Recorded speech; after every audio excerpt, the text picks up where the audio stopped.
Notice that there's the number says it's stream 52, but what happened to stream 51? Where's stream 51? Well, I've fortunately got a friend to answer that question. So, Mr. Frakes, does stream 51 exist? It's false. No way. Not this time. We created it. Not this time. No, not this time. It's totally made up. Pure fiction. It's fiction. It's fiction. We made it up. We made this one up. It's a made-up tale. It's a total fabrication. Thank you very much, Mr. Frakes. Your contribution is very helpful. Yeah, we tried to stream while I was at a different house, and it absolutely did not work out. But we're able to do this stream, and to keep things easy, I've just put this as number 52. So that was pretty funny that it had to be stream number 51. Anyway, so what are we doing? That's a good question. So we're gonna be looking at a bunch of games released via arcade archives made by Namco. So I think it was like 2021. There were like 3 kind of big arcade holdouts on arcade archives: Capcom, Sega, and Namco. Capcom, they're doing their own thing with Arcade Stadium. They're fine. Sega chose to release all of their arcade games on the Astro City Mini, so nobody can play them. And Namco, like the last Namco museum was like 2017 on the Switch. We don't count Namco Museum Archives. That doesn't count. But it was in a Nintendo Direct. They announced, yeah, we're doing Namco games, and this is interesting for a couple reasons. The first is Namco did a shit ton of Wii Virtual Console re-releases of their arcade games. And that's like the most extensive set that they've done up to that point. And the guys at Hamster who make the arcade archive said, yeah, we're gonna cover most of the games that are there, but we're also gonna go like really deep. We're gonna find some obscurities that were not released on the Wii Virtual Console. And so tonight we have a mixture of games that were on Virtual Console and games that weren't, and some that are being ported home for the very first time. And we're gonna start out super cursed. We're gonna start with The Return of Ishtar.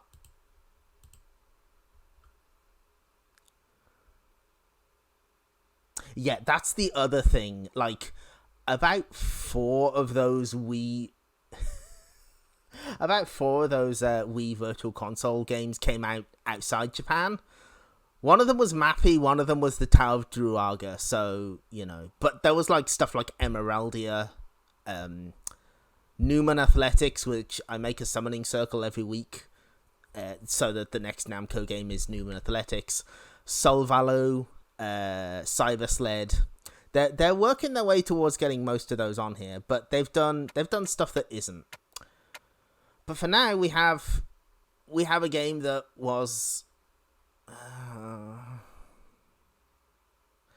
do you remember the Tower of Druaga? Do you remember the 4-hour stream we had when I played through the entire thing? Well, there was a sequel. Oh boy. Okay. While this retractor room plays out, I'll try and explain what this game is. So, this is a top-down action adventure where one player plays as Kai, the other plays as Gil. They both have completely separate abilities. Kai can learn up to 40 spells, and they have to get out of the Tower of Druaga, which has been turned into a set of 127 interconnected rooms.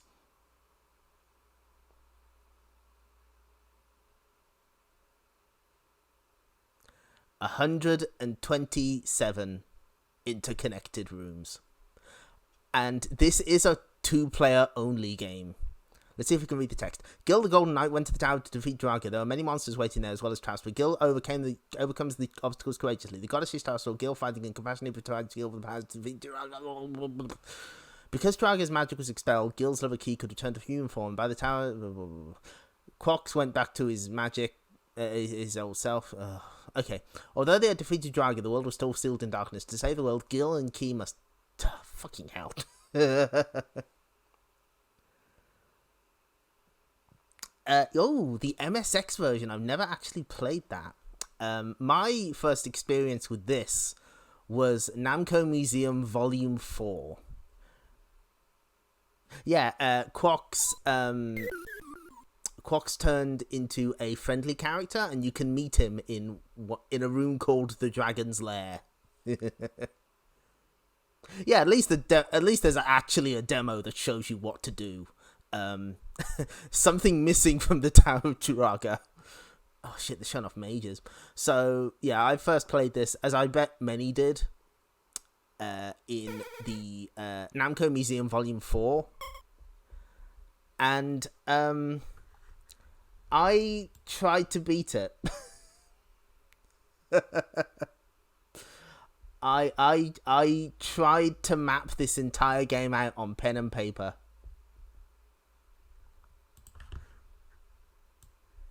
Oh no, my VTuber stats are showing up. Oh, hold on. So I even managed to print out copy out the intro text. But eventually the maps start looking like this.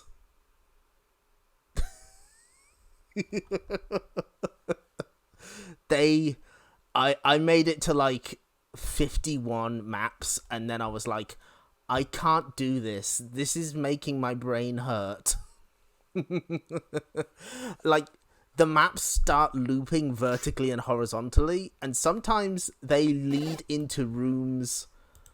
They lead into rooms that look exactly like the one you came in, with the same room name, but they're completely different. They send you elsewhere. So, I managed to dig my old guide out. So, we're going to see if we are not beating this game tonight. Holy shit, no. You're just going to get a sample of what this game is like. Okay. So, this is an arcade game with a continue feature. You can put in a password. Let me just hold on. Let me just check my buttons. This version has a shit ton of features. Yeah, you know what? Let's put those back on screen. Oh no, not you. There we go. Yeah, Kai and Gil and Ishtar. That's a vintage doodle. So, I kind of want these on the L and R buttons.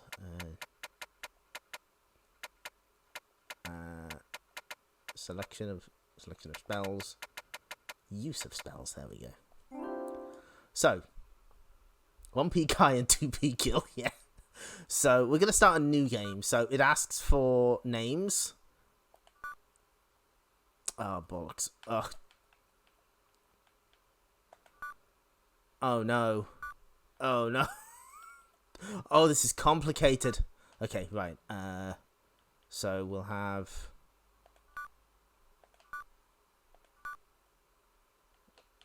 close enough.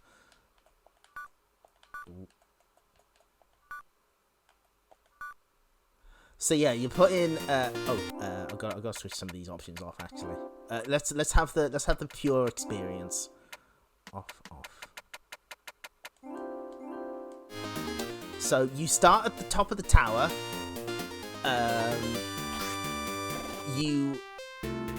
Gil can only hit enemies so much before he dies. Fortunately, Kai can use spells, so she can defend the team. She starts with a fireball that you can use as much as you want, but it only does so much damage. And some enemies it won't hurt at all, so you'd have to use Gil to. Now, Gil can tank damage. You know, you can take a couple of hits. He's a trooper. Kai gets hit once and she's dead. So you have this kind of co-op only maze game that's so complicated. Now you can see like the other end of the map over there, but obviously we don't need to. You know, we can't get there. But it shows that it kind of loops. Ooh, sorry. Is that better? So, by the way, there's a timer, so we can't really dawdle. So there's 3 different doors we can take here. Thank you. Sorry, I must have turned it up for something else. So we can go to the Duraga's grave, the cemetery, or the treasure storage. Let's go to the grave because we're running out of time here. So you have to pick up a key.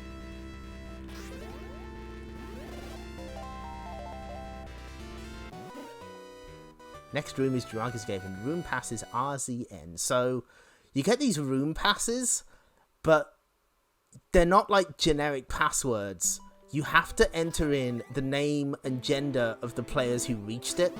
They're specific for each set of names.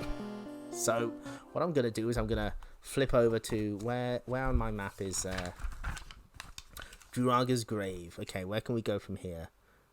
Back to the top of the tower.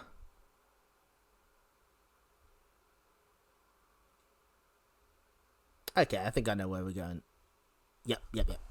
Okay. Yeah, it's double gendered passwords because you know you put in a gender for both players. Oh shit! Whoop. I got the wrong key. That's fine. These enemies are supposed to be vampires, by the way.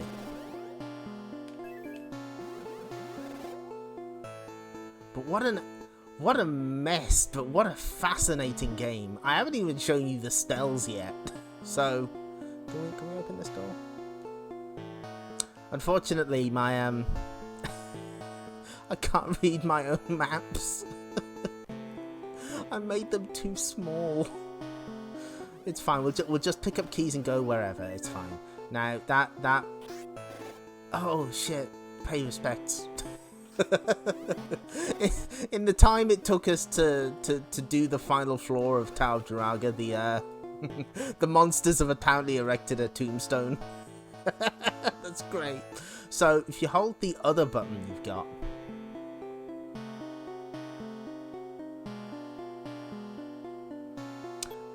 you get a bunch of spells. We can just stick the blue crystal rod out if we want. Some of these cost stuff, some of them don't. Oh shit, we gotta move. Yeah, good luck fucking managing a... Oh, okay. We found a door. Empty... Oh. Hello, what's... Oh shit. Hold on. Oh, there is a map. Okay, so there's a you see, I didn't check the only feature I'd actually checked was this one.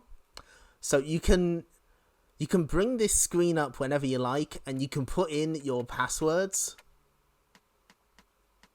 I'm assuming this is based on like actual stuff that you would have had at an arcade. You got 4 sheets for different passwords. How cool is that? Yeah, you're gonna need to write down your passwords because they're pretty big. But we also get, oh my god, a full map. Yes. To an orange vampire with a little physical strength, let's proceed with caution. Oh, and they've even starred where Duraga's grave is. That's cool. See, the bat can't be beaten with a fireball. So you have to sometimes you have to lure enemies away. There are many vampires, so it's perfect for keys experience points. Oh, yeah, this game has experience points, by the way. The doors are color-coded. Oh, this is great. Let's go to the chieftain's room.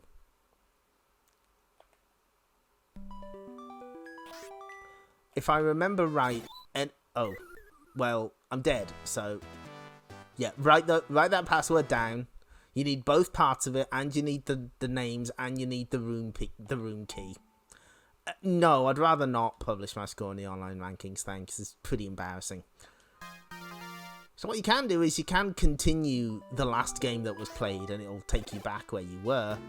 But also, another cool feature of this game, you do earn experience points, but you only get the rewards of those experience points when you die and continue. So it's like this game is literally impossible to beat on a single credit. You can't do it because you need certain spells. Okay. You need certain spells to beat the game, and you can't, because you don't earn them properly. You don't earn them unless you continue. Oh, this game is so much. It's so much. Yeah, another 100 yen, please. So, the other thing, like I said, we are not showing off this whole game. God, I wish I'd known that. I wish the me of like 15 years ago had known that they were gonna add, maps to a modern port. That would have been, that would have saved me a lot of time. But I'm glad I still have the map. It's a nice thing to have. 51 of the 127 stages mapped out. So what I do want to show off is some of the extra features on this port. So, hold on. I gotta open something up here. Okay. So, game settings. Now, the thing with these Namco Arcade Archives ports is they tend to have a lot of extra stuff. In particular, the port of Xevious has a screen burn option to have the game's logo burned into the screen as you play. because a lot of Xevious cabinets would have that logo burned in. So you'd like see a faint outline of it, and you can have that faint outline appear if you really want. Look at all this. Look at all of this stuff. Okay, so some of these fix specific bugs. Like that, you can recreate the behavior if you pass through the red door under the moat, and you won't be able to finish the game. You can swap the music of two particular rooms. Some glitches of time stop and death spell.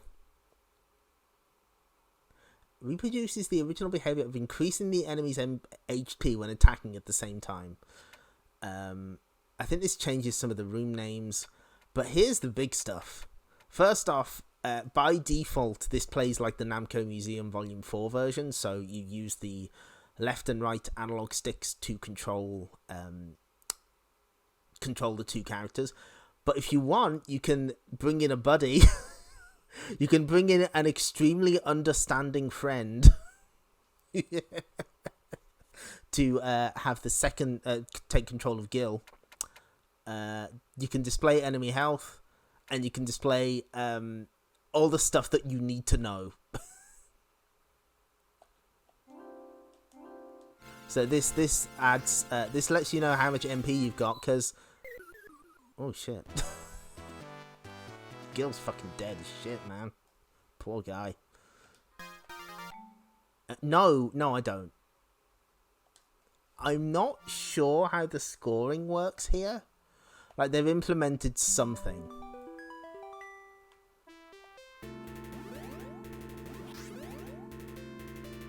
Yeah, enemies instinctively follow Kai, so you can often use that to your advantage. Lure them away from Gil so that he can do stuff without being killed. But yeah, by default, you don't get to see how much experience you've got. You don't get to see how much MP you've got left.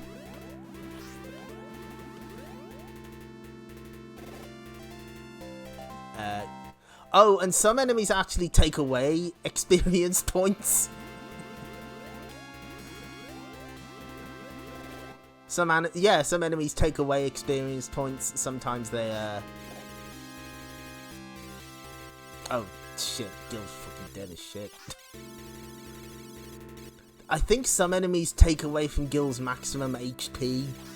Oh, there's so much stuff in this game. It's overwhelming. Oh, and that lovely tone that you hear is, Gil is slowly... Gil ain't doing so well, so he's, you know. But man, what an absolutely fascinating game. There's just... It's just a lot. Which room is this? After exiting the door, an orange bat will fly towards you, so press or protect. Oh, and, that's cute.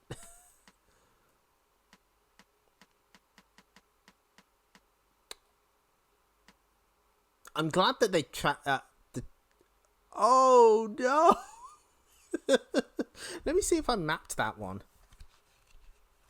I'm pretty sure I did, or... Because that's a name I recognise. Hold on. Maybe not. I mapped the Temple of Chaos. Junction. No, I don't think I got that far. I'll tell you which one I gave up on. Let me see if I can find it. Not trap ceiling.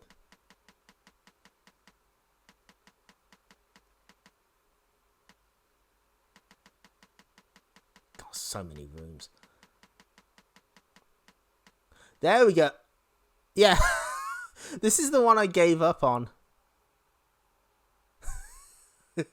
Oh, God, no wonder I gave up. The correct door is determined randomly.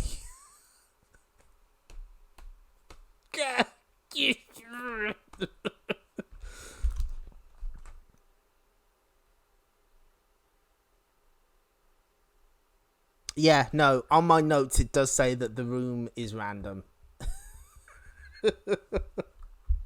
Of course it's random, why wouldn't it be? And there's a spell specifically for this room to find the false doors. There's one... No, not that one.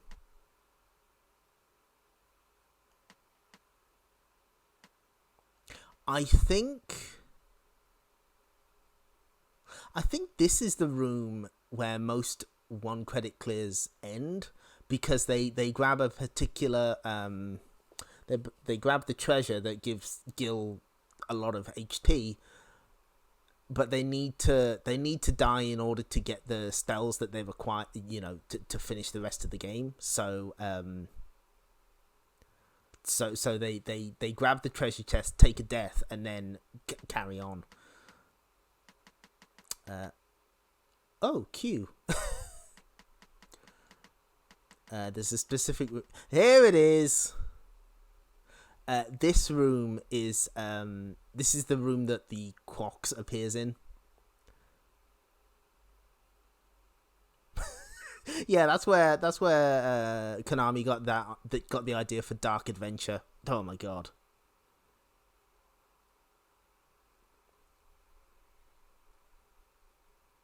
If you touch the so yeah, you have to cast sleep on Quox so he has a nice nap.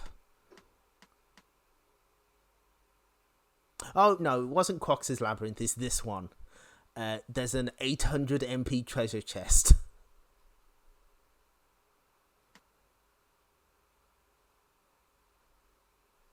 Use the Find Secret Passage spell. There's also a room where a programmer is passed out at his desk. I can't remember which one that is. Oh, yeah, no, it's this one. If you get here, there's like a guy asleep at a desk. He's been working too hard on this game. Look at these maps. Look at this nonsense. Oh, God. It just keeps going.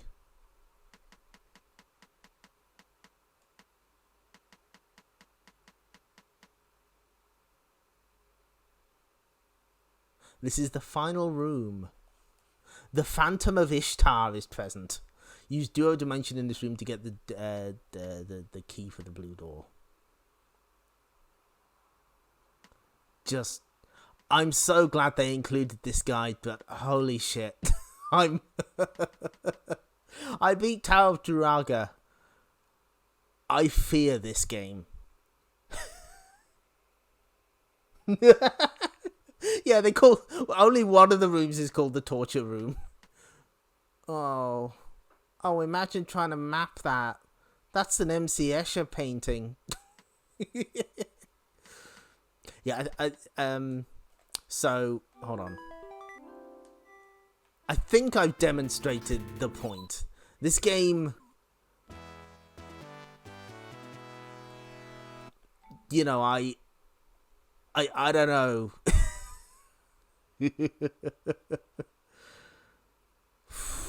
This game is a lot. This game is so much.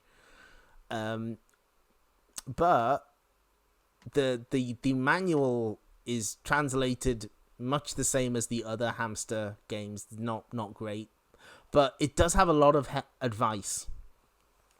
And there's something specific I opened up here. Hang on.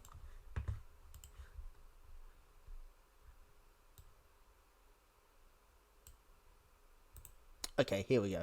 So, yeah, you got a lot of advice, a lot of an entire spell list. Look at all this stuff. Okay. So you can drop weights on enemies. Heat Body is a particularly famous spell, as it was Kai and Gil use it in Namco Cross Capcom. It basically turns Gil into a walking explosion. So like he touches stuff and it dies. There's also a spell that costs 4,096 MP, kills every enemy on the screen, but it reduces Kai's EXP and Gil's health. That's so funny. You've got a bunch of protection ones. You can stack barriers. Gil disappears for a moment and avoids all but a few enemy spells.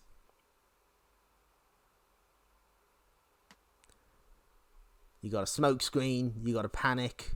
You can turn rock to mud. Also, sleep. They've always struggled to translate Quax's name. Quax. Good. You can also lock wizards. Useful. There's a bunch of... there's the find trapdoor room spell. You can identify the door, so you know which key goes with which door. Of course, detecting the key and identifying the door, they're completely separate. There's find secret passage for rooms 81 and 126. There's a magic ladder you gotta find. But this is my favourite. Take a look at first aid.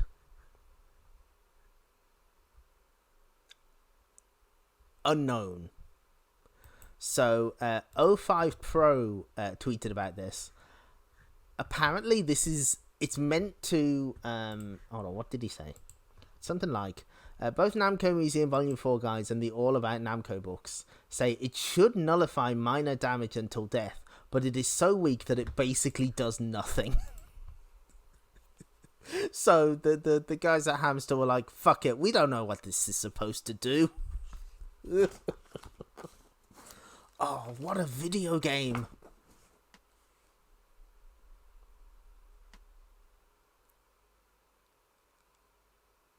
And then there's a bunch of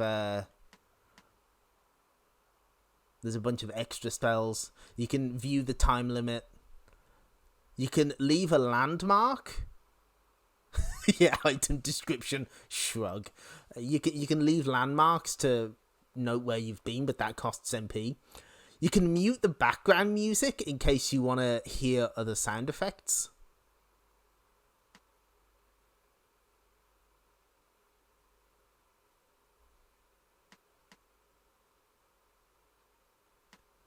And then they've got charts for every single enemy type and what can kill them and what can't.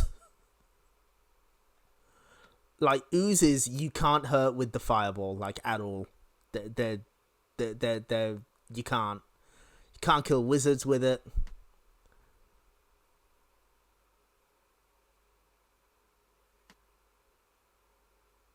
There's every knight. There's, oh god, there's like 4 different lizard men. Cool. Yeah, and there's a little instruction card. Sadly, you can't zoom in on these, which is unfortunate.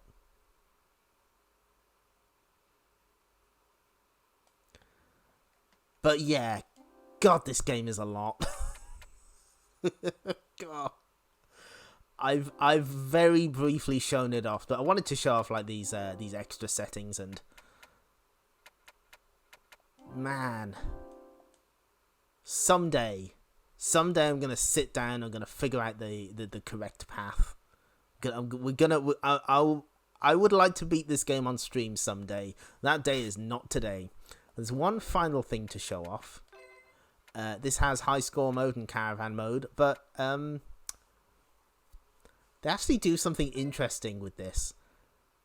You can do a 1 coin or a 2 coin mode. So you can see how far you can get on 1 credit, but you can't beat the game. So they let you continue once. So that you can, get the spells necessary to beat the game. You literally cannot 1 credit clear this. The Return of Ishtar. What a video game. Anyway, we're not gonna play this. We're done. Still less us putting our name, I guess.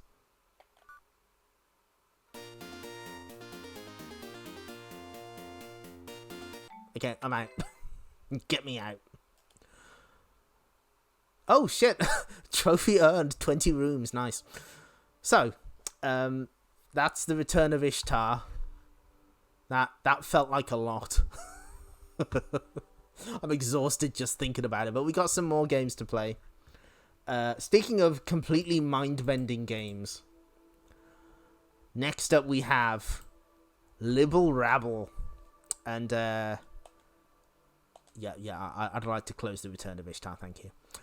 And if we have any Retro Pals fans in the audience, you'll recognize this music immediately.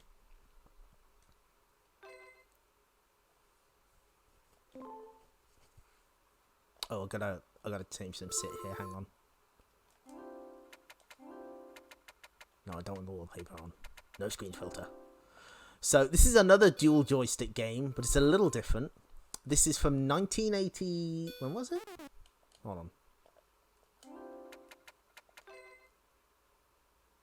1983. I think. Oh shit! Sorry. Flyer's still on screen. Oh, and the game name's wrong. Cool. Right, hang on. OBS changed its layout. No.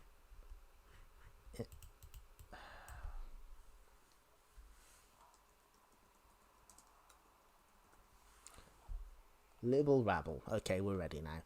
So, this is one of the few Arcade Archives games that doesn't use the touchscreen to open the menu, for reasons we will discover. So this is kind of like similar to Quick Kicks, but you use 2 joysticks to control the left and right, the red and blue arrows. Yeah, no, they keep showing up. I don't know why. Maybe if I... Okay, that seems to have sorted it out. So, yeah, you're kind of claiming territory, but also not. You're actually digging for treasure. This game is really complicated for what it is.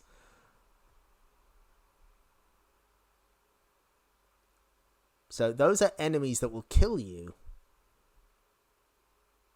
And there's also things that will cut the line that you're making.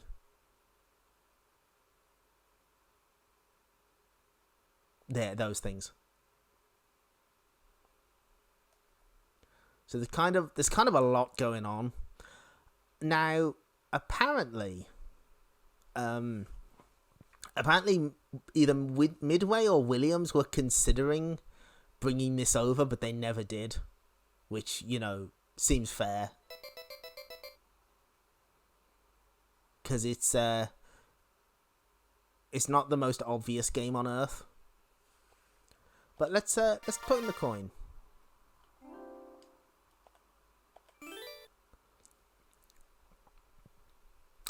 So, okay, you get a training mode where the real objective is to dig up the treasure. And you do that by claiming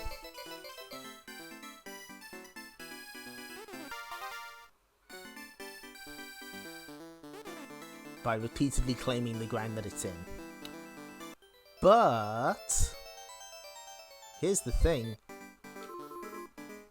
It only shows the location of the treasure briefly. It will take it off screen in a second. So, how are you supposed to remember where it is?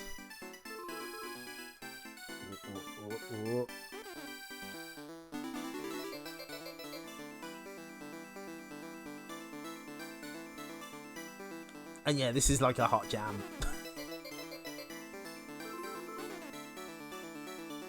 Oh shit. Yeah, this is can you hear the jams, by the way? I'll crank it up a little.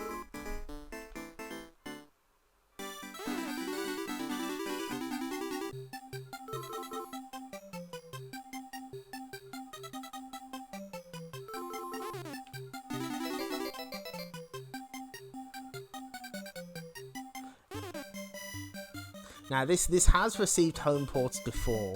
It wasn't in any of the Namco Museum games, but there is a SNES port that comes with like a little controller attachment that you put on the face buttons to make it more like a D-pad, so you can play it like a dual stick game. Okay, there's oh no, the treasure disappeared. How will we ever know where it is? We want to kind of try to catch these urchins. Oh no. Oh, they cut my line. Oh. Oh no. The big problem with playing it on here is it's very easy to get the red and blue arrows kind of on the wrong side of the screen, so it gets very confusing as to which one you're actually controlling.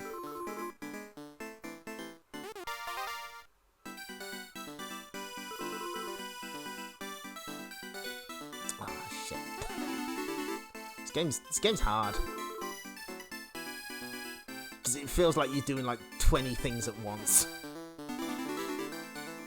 And then mysterious items appear, you don't know what they do. This game is a lot. And sometimes the enemies get really mad at you. The mushroom guys, they seem pretty chill. They seem pretty relaxed.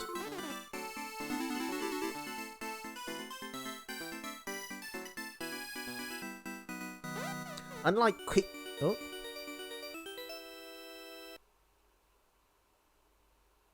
yeah, it's not the greatest thing on earth, but I thought it was cute that they tried.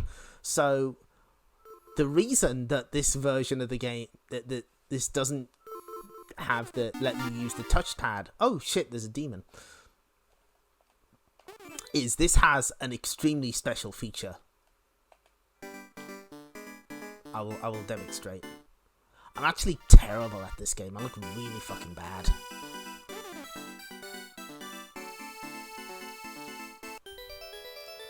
So, what if you weren't fast enough and you didn't know where the treasure was? Oh shit, it's gonna go off screen. What do we do? Well.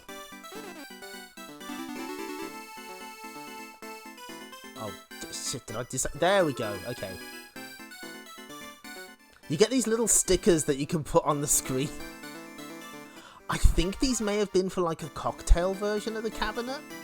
And they're like little adhesive stickers that you put on the screen so you know where the treasure is.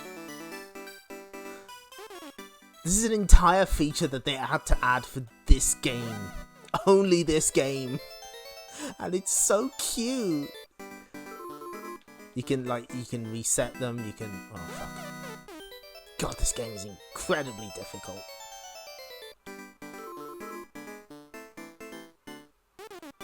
It's such an unnecessary extra feature, but they added it anyway.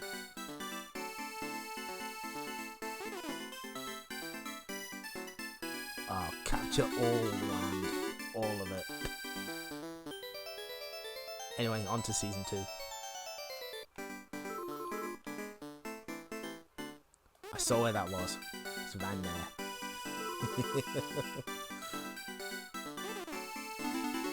What a cool feature. So yeah, you have to wrap the lines around these pegs. God, it's just really not the easiest game in the world to grasp. I can see why Williams or Midway would have passed on it, but it's a shame because it's really unique and interesting.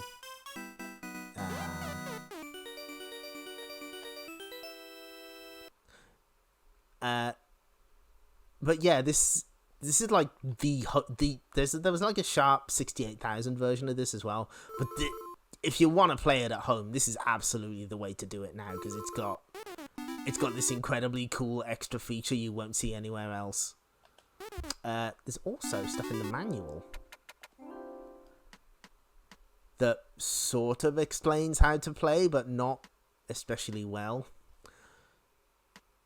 Bashishi marker. Here, okay, so there you go. There's what those stickers looked like. Button settings. Show Bashishi marker setting on to display. When you touch the touchpad, it grabs it, and you can move the mark by tracing your finger. Yeah, they did. There's even more though. So here's all the Libble Rabble circling small. Hunt them down with Bashishi magic, and say hello to the fairies in the red treasure chest.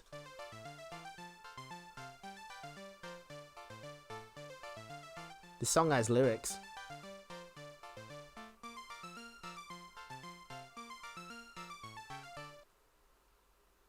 Yeah, that's it. I'm guessing that's a translation of what the lyrics are supposed to be.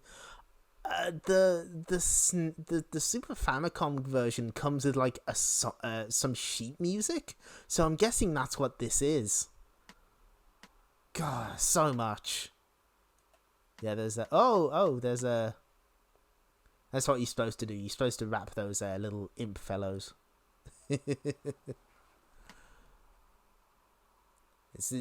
This. I really respect this game, but it's also kind of pretty big brain. I don't think I'm smart enough to play it. Were there any other preference settings? I can't remember. Oh, you can also make it so that you can turn this into a 2-player game if you want. Yeah, just like Return of Ishtar, you can have somebody else play on the second controller.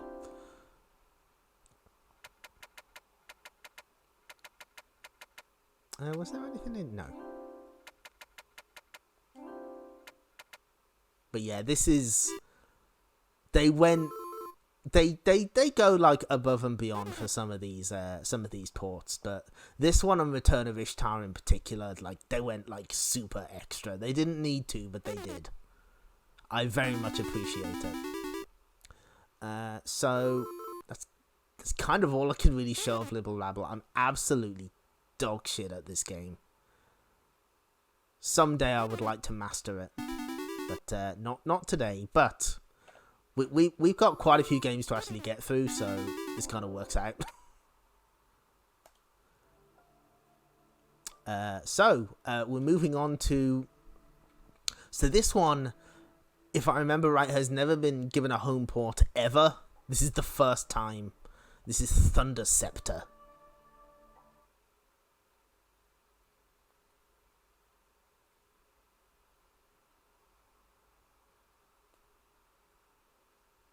This is from 1986, and this it will not surprise you to learn this is a little bit like a game called Space Harrier. You ever heard of it? You heard about this Space Harrier? Taito sure have. This also, when I tweeted about this one being released, a lot of people said this is just Hyperzone, which is a SNES game that I've never played. No, Libble Rabble isn't Kicks. It totally isn't. We can.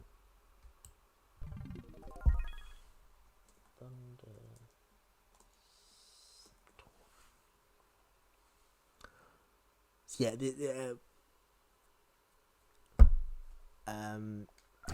Now this one doesn't have as many fancy options as the other ones we've seen, but it does have new music made for it. We're gonna play it with the original music first. Let's look at the manual. So you've got like an accelerator. You've got multiple options for how you want the accelerator to control. You can invert the y-axis.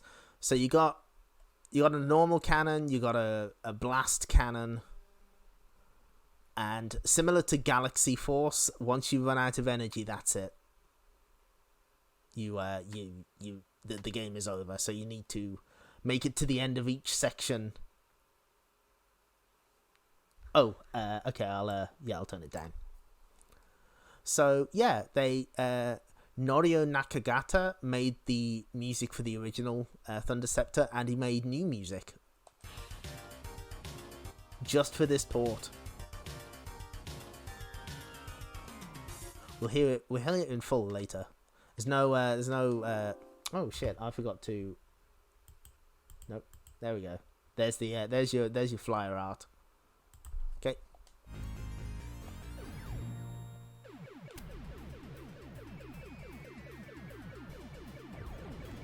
So yeah, this definitely benefits from having analog controls because it's a little jumpy.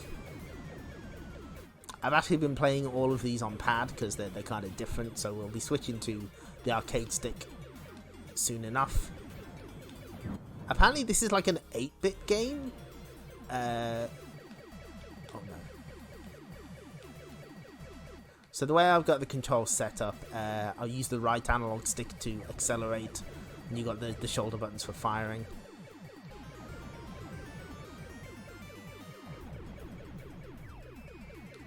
Unfortunately, the energy decrease is pretty fast. You got these little boss encounters, but you can use a bomb on them. It's no problem. You can't go out the sides though. This is oh fuck. Yeah, it's a little like Panorama Cotton, isn't it? Yep, there's our first Hyperzone comment. I was waiting for that. Everyone says this game is just like Hyperzone. I imagine it's just because it's like an easy trick to do to make the scaling easier, because you know they only have to scroll a certain part of the screen, not the whole background. However, I think we're about to run out of energy. Oh no, we made it. Okay, I'll take that. Congratulations, Command 1 finished. Power of next command. So yeah, you have to... Aldebaran. Where have I heard that before? No idea.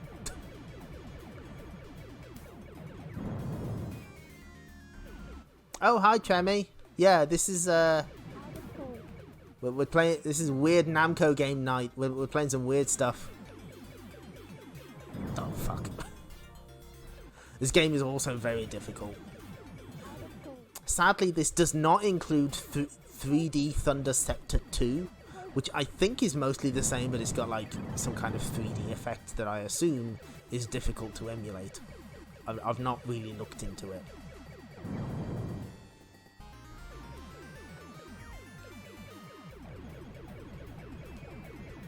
So it's kind of a basic Space Harrier kind of game, but I think it works pretty well. I actually got kind of hooked on this when it came out because I was trying to get the score achievement and it wasn't working. But I was like, I may have put in quite a few sessions of this one. Oh, can you imagine a 3DS port? Oh, I wish.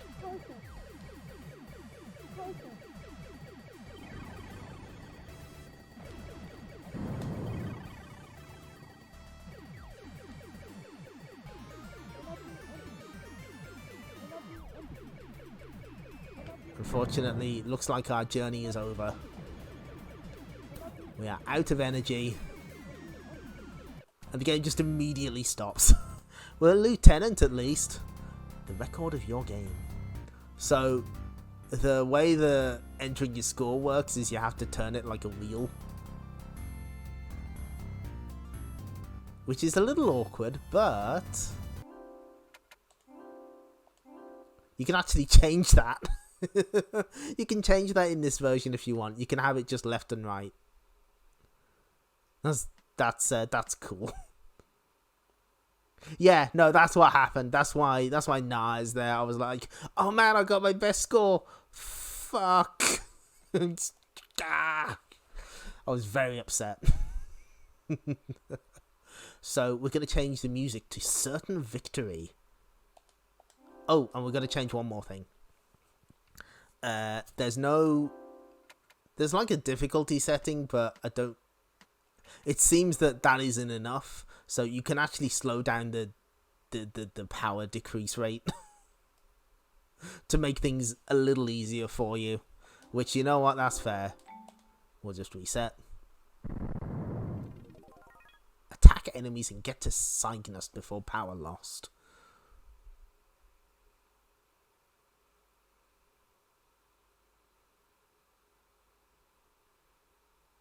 I could have gone with Knack. That is a good point. I should have done that.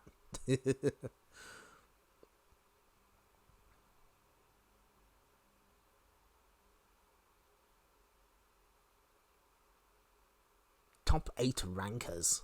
That's good.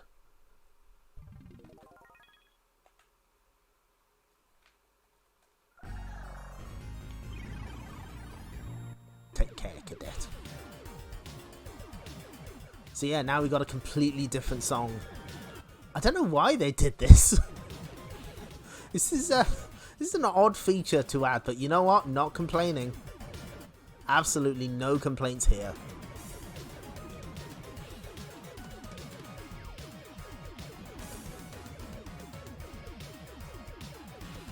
You don't have too much horizontal movement space, so it can feel a little claustrophobic, but I think, as is my understanding, Hyperzone is a little like that as well, so it's kind of a, you know, it's going to happen with a tunnel game like this. Tunnel game, is that a genre of video game? And if not, why not?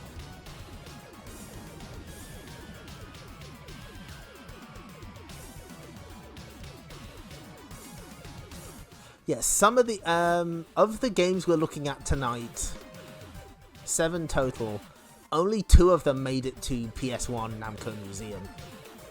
We've already played one of them. We're ending tonight with the other one. But like I said, some of these made it to the Wii. This one didn't.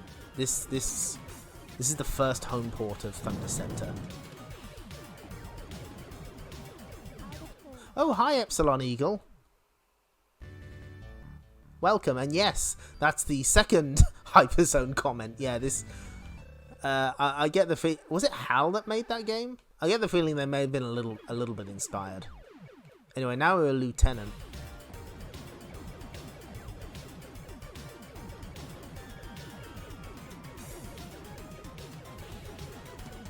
Whoa! Ah, fuck. I was being distracted by the chat. I'm not sure how you're supposed to get past these. I think...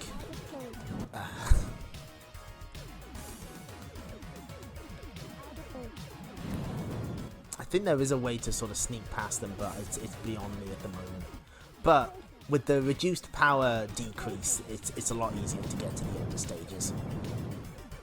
Which is a nice little quality of life feature that absolutely would not have been allowed in any arcade. It's like, no, we want those 100 yen coins.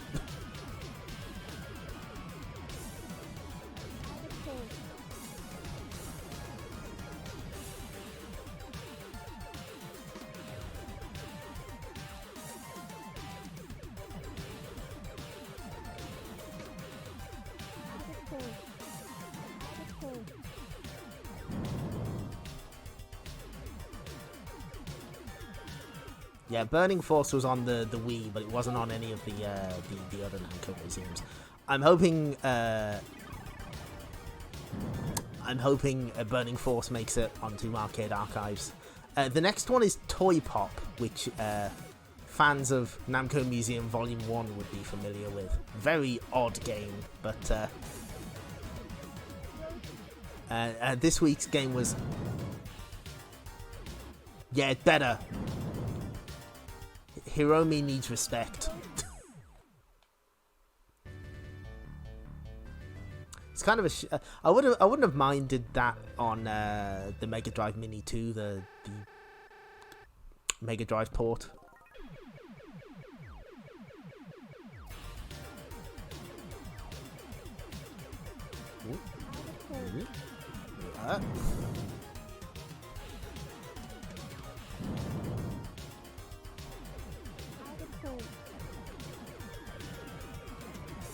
Oh, this stage. Oh, this stage is really claustrophobic.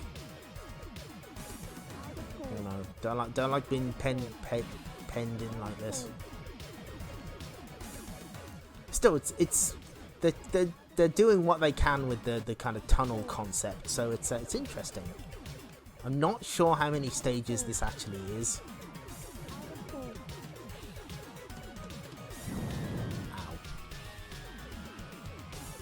Yeah, Toy Pop's interesting.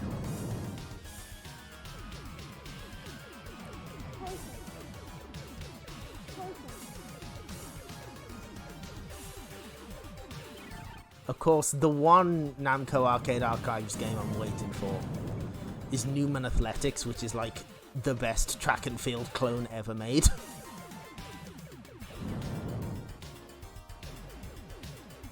Yeah, no, that is fair. That is fair.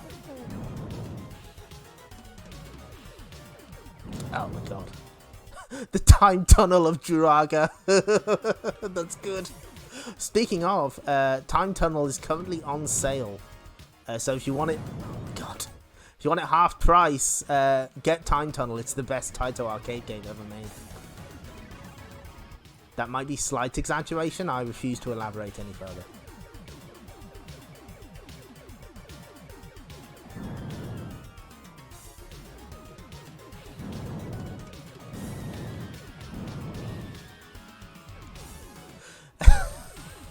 It's on sale on both Switch and PS4 at least, but yeah, it doesn't take as much off on the Switch because, you know, Switch tax. No, it is on sale for Switch. I checked. You can see it. Unless it's not on the American side for some reason. That would be weird. God bless you, Marshall. Wow, thanks. Yeah, Puzzle Bobble as well, so...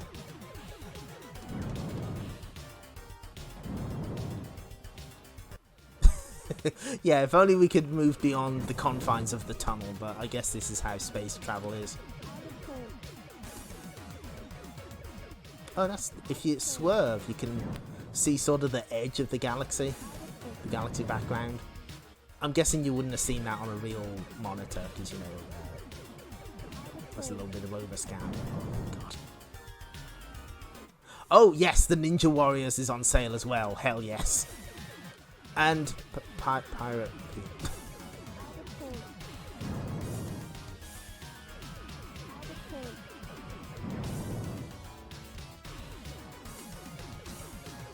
Yeah, I don't think either of those games have been on sale yet, but we live in hope.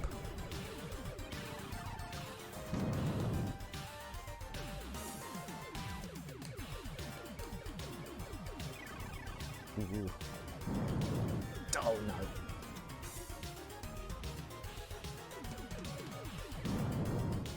Having the power decrease reduced does make this a little too easy, but I'm glad that they put it in so that people can actually, you know, see the game rather than get stuck on the second level. Whoa. I can see the galaxy breaking in the background. Oh, it's in pain. Whoa. Whoa.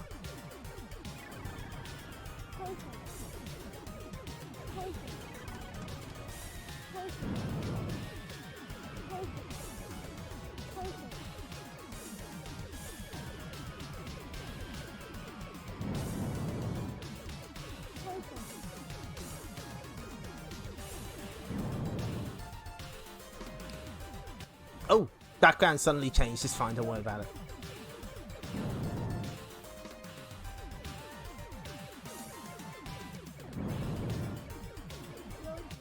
And again. What is happening in the galaxy? Oh shit. We won? I guess we won.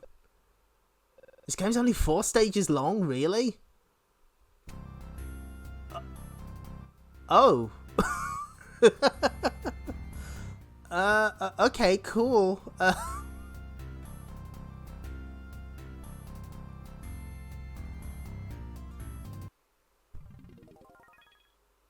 Game's over, idiot. Get off the machine. Yeah, it's marked way. That's good. I like that. Okay. That's Thunder Ceptor. We accidentally beat. No, don't give me a GG for that. No. I'll show you what I did there. We switched we slowed the power decrease rate. That absolutely does not count. Okay. I guess that would be a pretty easy 1cc once you master it. But it's pretty difficult. Interesting. Okay. So, oh, no.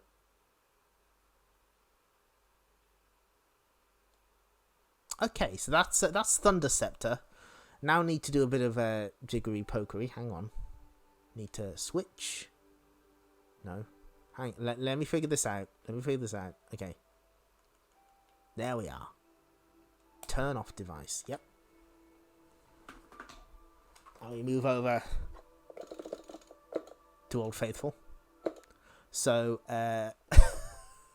oh boy. Oh, thank you. It's not a theme, it's just an image from Project Diva, because I have to represent, you know. So, the next game is, I think this was like one of the first of the Arcade Archives releases that was like never released before ever at home. Yes, this is Mirai Zura. Hanamaru's favourite arcade game. That's a joke for one person. Excellent. I'm glad I highlighted the Switch sale. Typhoon Gal rules. And I have a big soft spot for Time Tunnel. I think it's excellent. So, this is Mirai Ninja. Mirai is Japanese for future. Now, this is actually a tie-in game. Of all things. According to Gosokyu, this game was originally made in tandem with a tokusatsu film directed by Keita Amamiya, and it came out overseas under a couple names, including Cyber Ninja. Hi, Shark. No, you didn't miss. We're on the we're in the second half actually.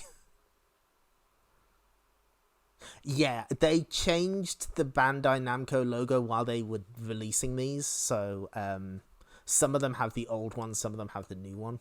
So yeah, this is originally based on a tokusatsu film. I think it's kind of similar to Sweet Home in that they were made at the same time, but I seem to recall the film was delayed, so the game came out first. This game is weird. We're in Core 2, yes. Now, as a heads up, this game has flashing. So I'm gonna... Where is... Okay. How do I... Hang on.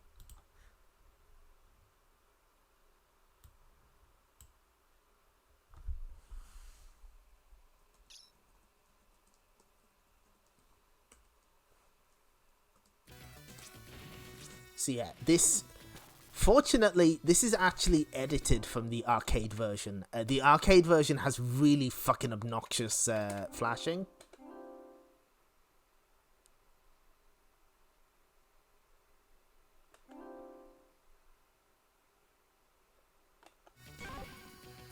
Oh! Hold on.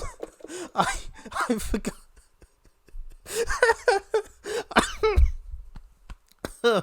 Sorry, I'm gonna have to see. I forgot that I put a bunch of stupid names in the high score table. Screen inversion would be for cocktail cabinets, I think. Mikuta. Yeah, if you get first place, you get to put like a massive name in. So I clearly I took advantage. So yeah, this game does have flashing. It's been toned down from the original arcade release, but it's still kind of bad, so, you know, watch out. This is a platform action game with 2 buttons. The Deserter.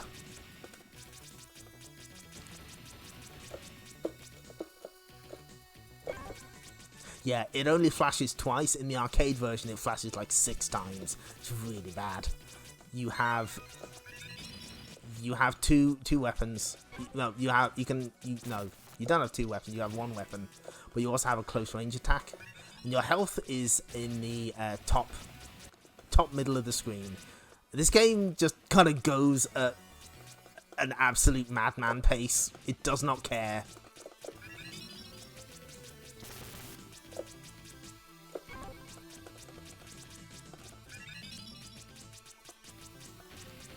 I think you can get different weapons.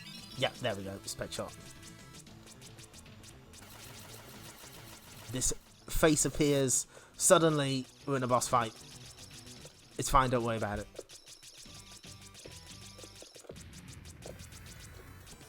Yeah, stage over. We're done. Player 1. Who awaits you?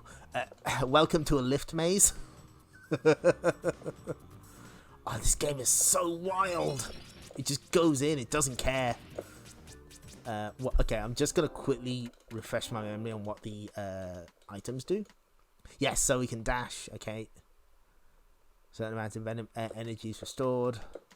Power orb. Prey orb. The enemy becomes smaller. Oh, and there's a little instruction card for you.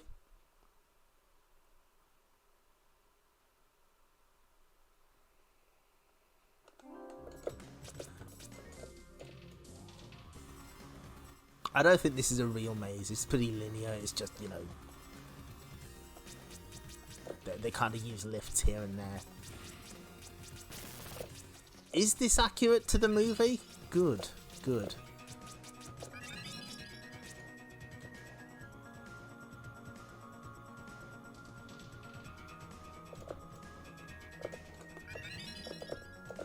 Yeah, hold on. Yeah, wow, you can go. I forgot about the dash. This kind of gets a bit nuts.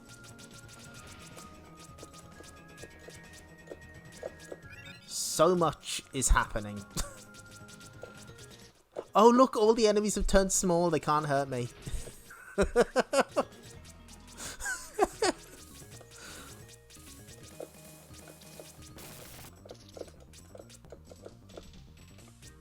Yeah, doing the dash is a little awkward, but it does make you go extremely fast.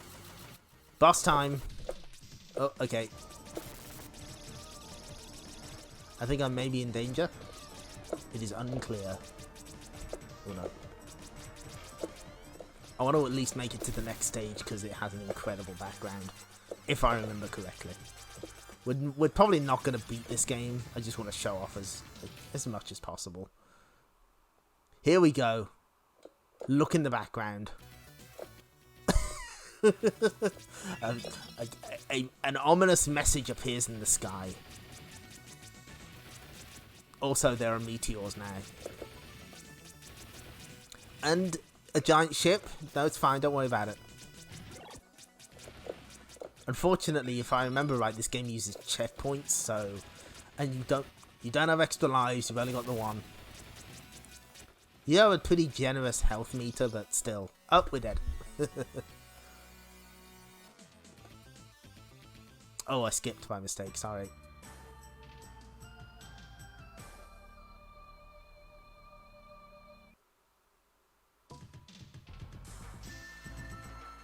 This shares an art designer with Hagane. That makes a lot of sense. This kind of has that feel to it. You have to get the top score to put your full stupid name.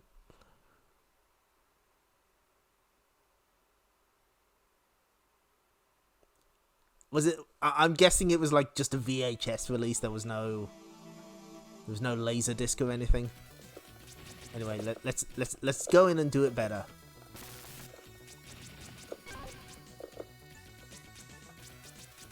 I'm kind of amazed they managed to get the licensing sorted out to re-release this one. It's not the greatest action platformer I've ever played, but it's pretty interesting, so I'm glad that it's available.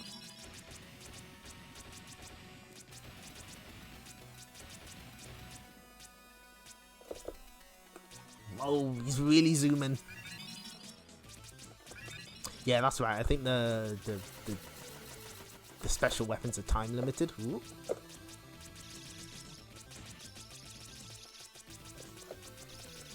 At the very least, the stages are incredibly short, so you can just sort of...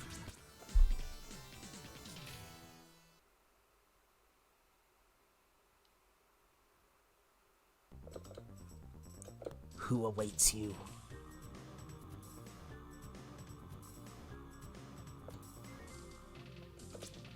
I see. Well, if there's anyone who can restore that sort of thing, I would trust you, Tremmy. So I hope someday it ends up in your possession. I mean, yeah, that's the game is short. Your experience is I mean, that is true, Shark. Sometimes you can make a bad game good by making it short. I think when I tried playing this properly, I got to like the third stage and couldn't get much further because it gets really rough.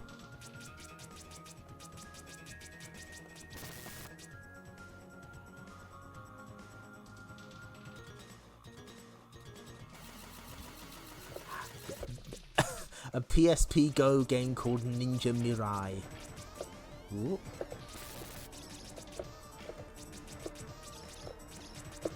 Ow. Oh, no, he's dead.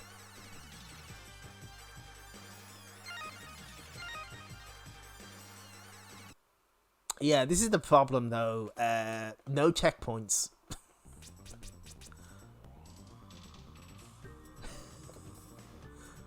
The game is too short to be little. There we go. That's the one. Also, a lot of these stages feel kind of weirdly empty.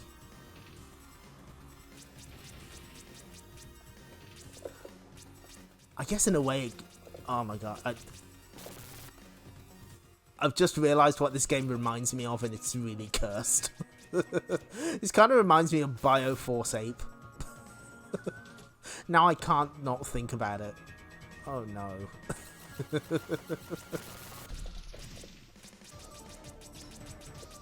Where's Console Archives Bioforce Ape, cowards?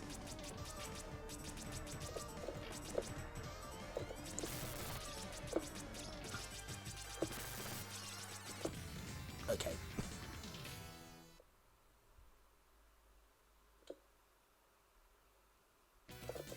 Battle Cry.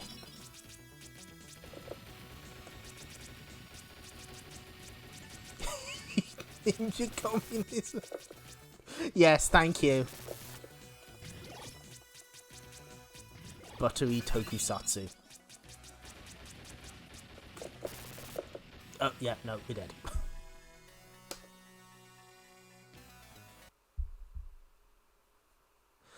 Yeah, like I said, this is toned down from the arcade version. The arcade version is like way fucking worse for the flashing. So, weirdly, I don't seem to remember them doing that for Waku Waku 7. I'll have to check. Maybe they patched it. I don't know. Because the flashing in Waku Waku 7 is bad enough that the PlayStation 2 version edits it out. Which, you know, that I'm completely fine with that. Oh yeah, yeah. Unfortunately, the controls are really floaty, so when you're asked to do actual platforming, it becomes kind of impossible.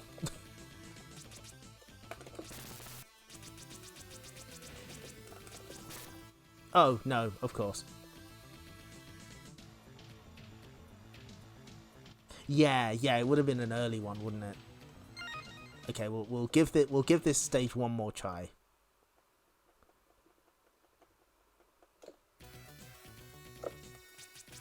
Because we've got a couple more games to go. We're not showing off every Namco game on Arcade Archives, obviously, but we're showing plenty. We're showing quite a few.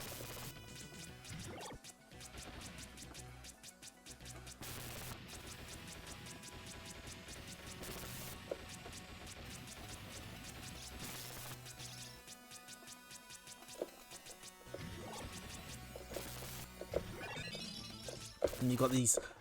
I've just realised there's a house on top of there. That's cool. There's a little house on top of the ATST. Oh, does it? Yeah, I forgot. League Bowling does have the option to get rid of the flashing, because that's pretty bad.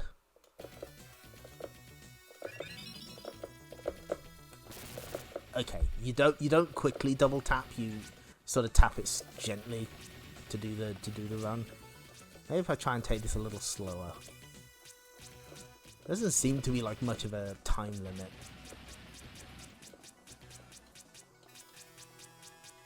The houses with legs are in the movie. Oh, I gotta see it.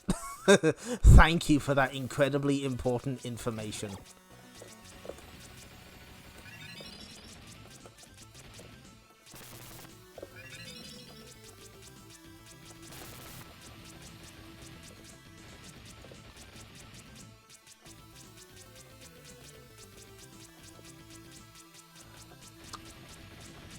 You know, I do have a story about SNES games on a plane. Years and years and years ago, I was in somewhere in the south, and I managed to find a video game shop, because of course I did. And it's just this one old guy behind the counter. You know, he's just taking a look at the little pile of games that I've picked out. You know, there's some good stuff there. I found a copy of Flashback. I found a copy of Thunder Force 4. But the one he wants to talk about is Plock. So he looks at me and he says, "You know, I remember back in the late 90s, I was traveling around the world, and I was on a plane, and they had a SNES there. They had a SNES in the back of the seat. And the only game that I played that was there was Plock." And then he looks me dead in the eyes and says, "It was the worst flight of my entire life. Enjoy your games." I don't know what Plock did to that guy. just the absolute seriousness with which he told me this. I have currently no opinion on Plock, for the record. I have not spent enough time with it. Yeah, that's one of my favourites. I like that. He could have talked about any other game that I had, but no, Plock was what he wanted to talk about. Oh, okay, this guy's the boss. Oh, this is surprisingly easy. Oh, now it's less easy. Oh, yeah, significantly less easy. Actually.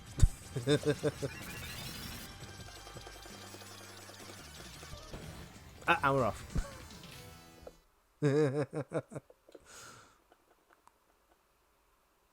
The core. Yeah, I think... Oh, look at this! Scaling. Oh, it's beautiful. Oh, I love it. It's so good. Big cogs.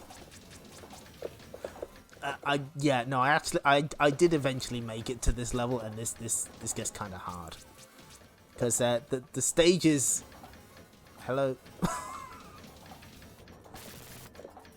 Now it seems that they're asking me to do actual platforming, which under these circumstances I would much rather not do. Because I don't know if you've noticed, but the camera kind of goes all over the place in this game. It does not behave at all. Oh my god. Oh, oh no. Let me out. I'm not hamming this up. This really is this difficult to control. It's better when the ninja runs, not when the ninja jumps. Okay. I need a second to recenter myself. Okay. Ooh. No. Ooh. Yeah. Please. No. No. Okay. Okay. Get in there.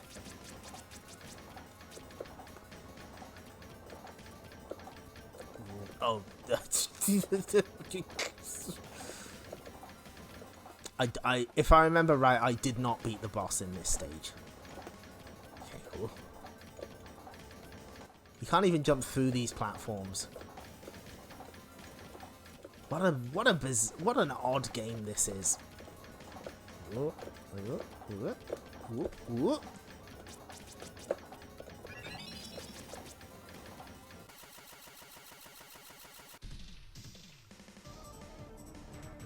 I'd forgotten about this. Oh no. Oh, this is bad. Oh my god. Yep, the entire area rotates. Oh. This is gonna make someone ill. I'm so sorry. You know what? we are ending it there. I am not putting you through that.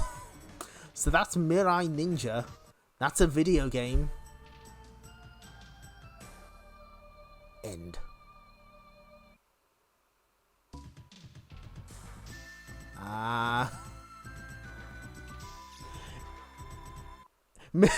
Mirai Ninja and headphone jack, thank you. Yeah, really interesting game. Very strange. Same year as Splatterhouse, which makes sense. Graphic design is my man. Good. Okay, so that's Mirai Ninja.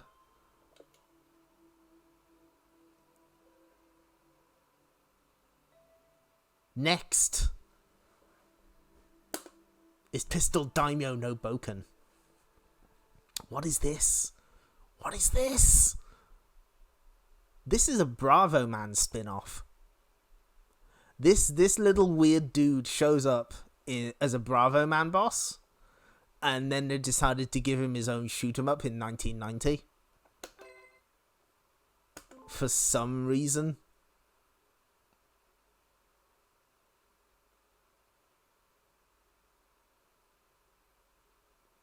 Pistol Shogun. So let's check out the manual first. So you got 5 different trials you can take on. Clear 3 trials to advance to the final stage, where you face off with the Gonsuke Gang, an evil peasant group. Yeah, Mirai Ninja has a pretty great soundtrack. Oh. Hello, Dauntless Monk 7. Hi. Welcome. We're playing weird Namco games tonight. And you've told me to take a stretch break. That sounds like an excellent idea. You're very welcome. I'm just gonna have a little stretch.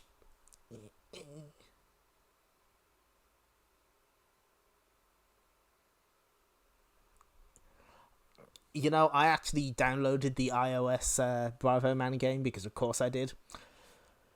But yeah, it's actually impossible to play now because oh fuck, I completely forgot. There's the Mirai Ninja flyer. And here's Pistol Daimyo no Bouken while I do my stretches.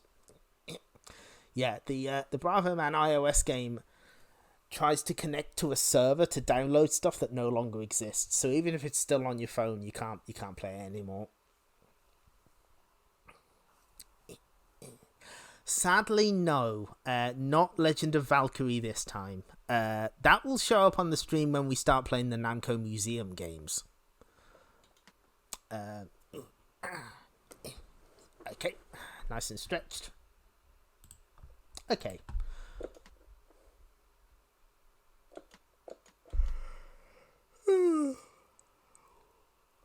A Kusudama will fall from the sky when you collect 3 Hanafuda. So you can get... you have to match Hanafuda hands to oh shit. I completely forgot to change the game name while we were playing Mirai Ninja. I'm cool.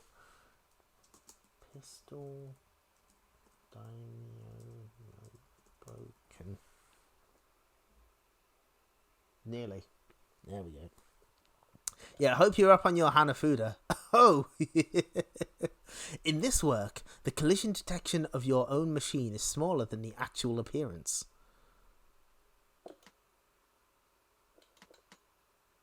There's also consideration for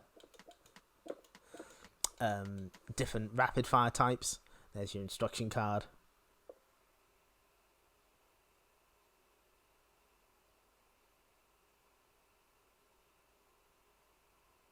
Yeah, Legend of Valkyrie is excellent. I really like it.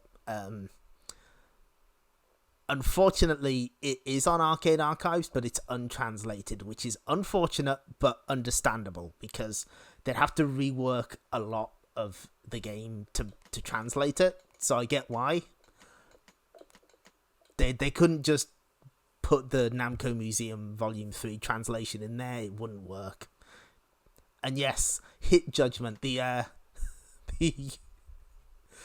translations of some of these games are not optimal. Are there any preference settings? No. So this is strange. This is a weird one. This is Pistol Daimyo. He has a large pistol on his head, as you can see. We're gonna do the training grounds. So the gimmick here is that, well, first off, you're constantly falling, so that's cool. The other thing is, it's not really a pistol; it's more like a cannon. So if you hold it in, you get larger shots, but they fly at a different angle.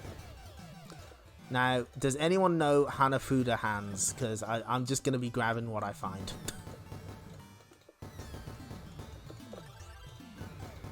If you charge it up for longer, you get the one with the...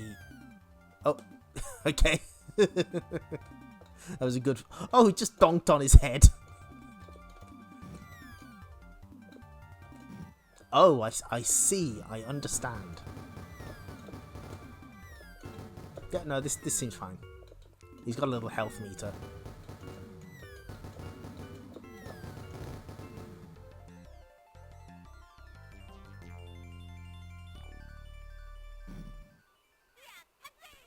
That's his head cannon. Good. And yes, oh, believe me, I know all about Shifty Look. I played through Namco High. I have the Wonder Momo book. I had to rewatch the Wonder Momo anime recently for reasons. So I am all too familiar, I promise you. A lot of that stuff is lost though. There was like supposed to be a Dig Dug browser game that never got released. Maybe wasn't even showcased. There was oh fuck, I died. Oh no, now he's naked. Oops. Well, if any game's gonna ban me from Twitch, it may as well be Pistol Daimyo no Bouken. Why not? I was there for the I was there for the lore And then I got really upset that, like, okay, so Dig Dug's in it, Mr. Driller's in it, Toby from Baraduke makes a cameo. Dig Dug has a wife that he never, like, specifically names, but it's not Toby from Baraduke. Toby is like, is it Hiromi's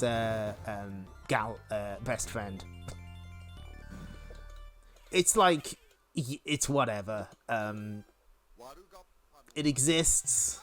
Some of the art is pretty cute.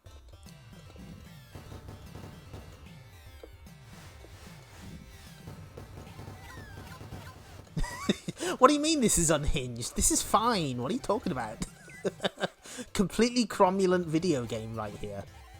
It's a spin-off of Bravo Man.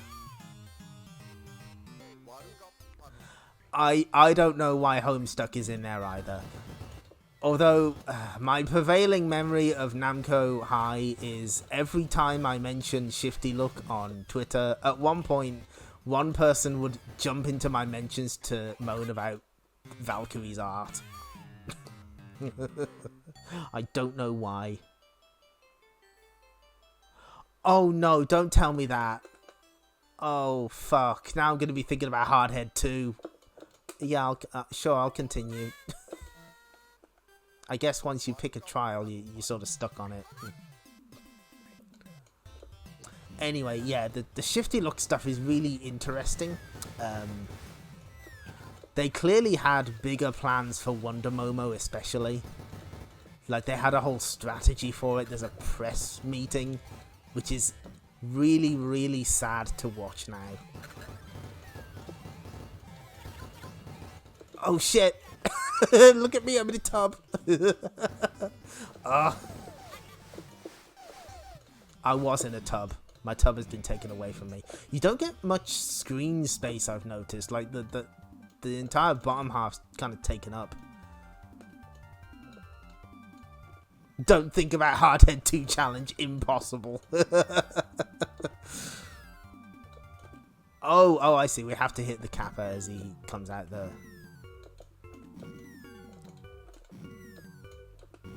Okay, the other thing I think about with Namco High is somebody made a fake Hatsune Miku profile for that game.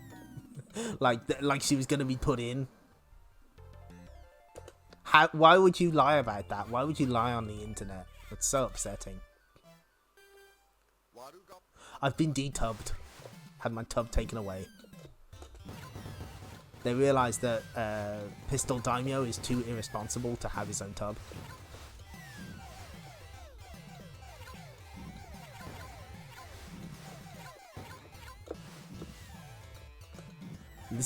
The strange thing is, Bravo Man isn't on here yet. They released the spin-off before the real game.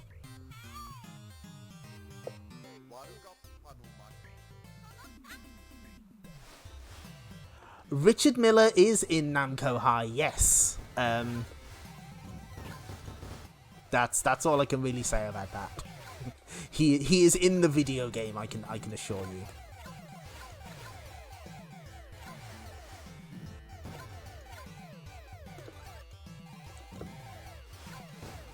So you can't hide in the corner against these frogs because they'll hit you. But I thought the hit judgment would be in my favor, but clearly not. Yeah, this is a wild video game.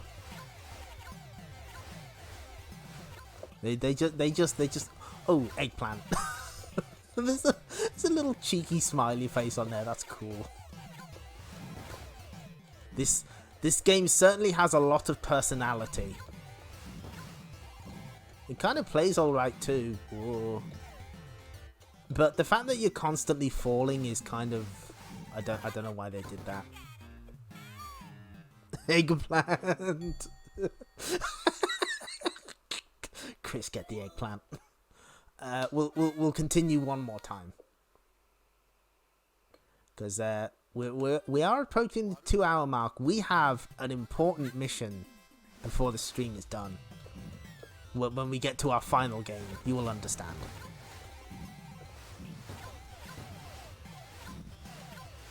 Yeah, not much flashing. That's good. That is something in this game's favor.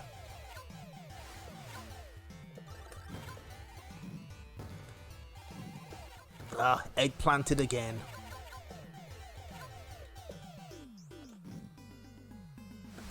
Oh, and I've just noticed the cannonballs. Oh, fuck. I don't know how to deal with that. That's the problem.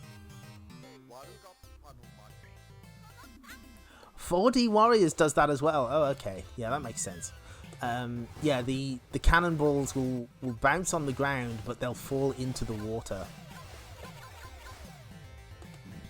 Look, there they go.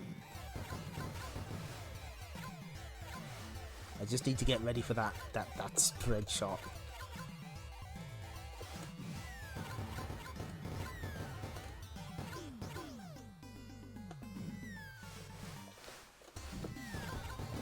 Okay, good.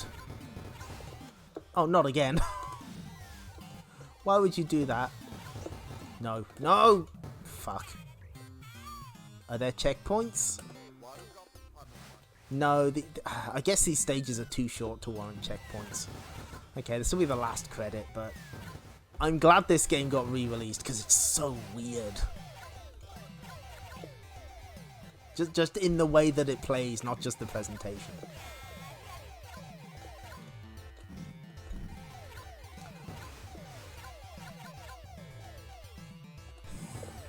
This is one of the video games ever made. I'm certain of it. Ugh. Fuck. Yeah, no, I'm not. Okay, I'm good. Let's click no. What a title screen. Extremely powerful. Yeah, that's kind of all we're probably gonna see because I'm not very good at this game either. It sure is something. Yeah, he died on his way back to his home planet. Okay, so...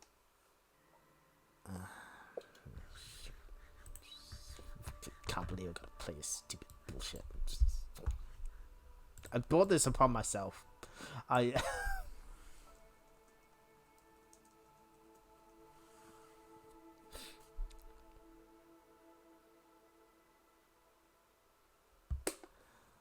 So, I will tell you the truth.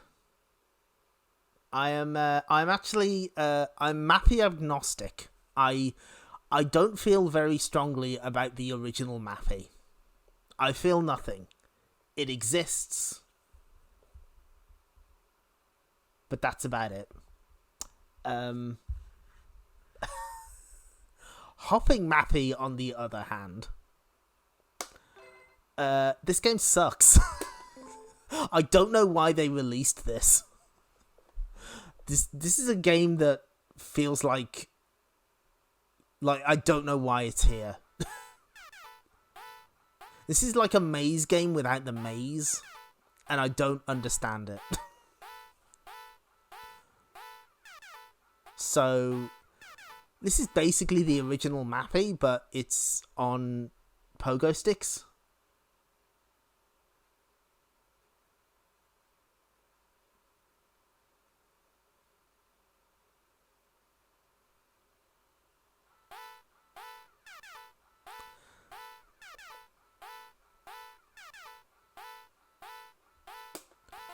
Let's see if there's any... I don't think there's no, there's not much.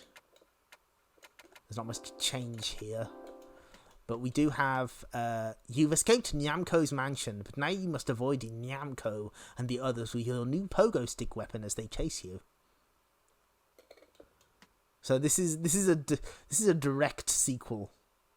I'm not sure. I'm guessing I just put random letters in. I don't think... Yeah, I think there's like no space, so you have to put 5 letters in, and I was like, yeah, whatever. Here is a Mappy.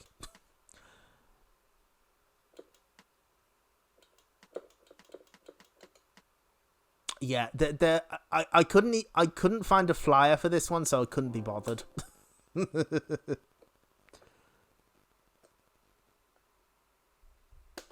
Okay, hop to it, player one. And this is it. This is the entire game. You can also hold the button to go faster.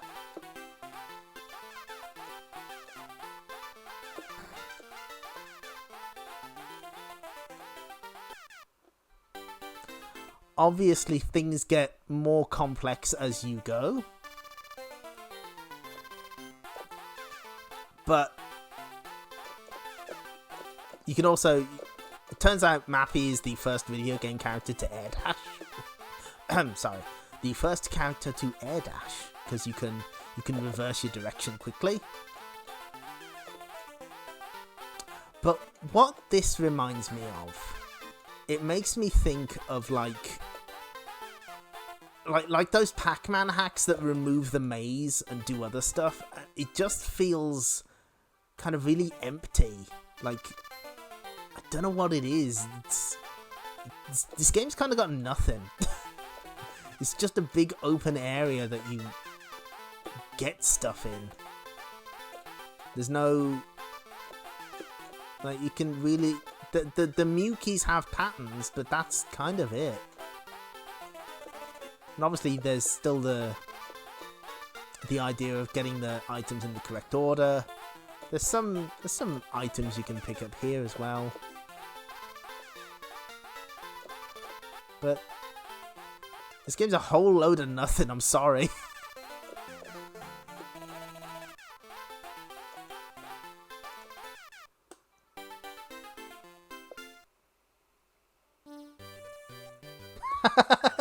That's what you call Costco. Okay, I see. This is kind of cute, at least. You've got this kind of a scrolling version of the... Oh! I forgot you could die. Oh, that's good. That's good. What a video game.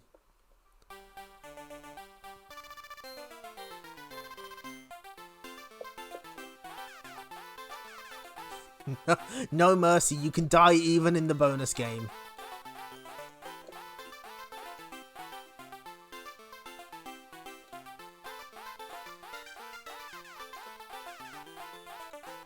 Yeah, this is it. This is the whole thing. What really blows my mind is this was released in 1986. This isn't like 84. This is 86, maybe 85. I forgot to check. But, like, this isn't like an old game, necessarily. This is contemporary with Thunder Ceptor. Can you imagine?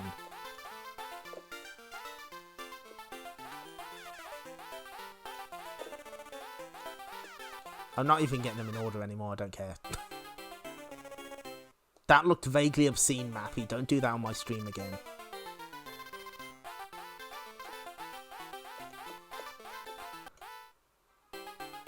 Please don't, Mappy. I've asked you.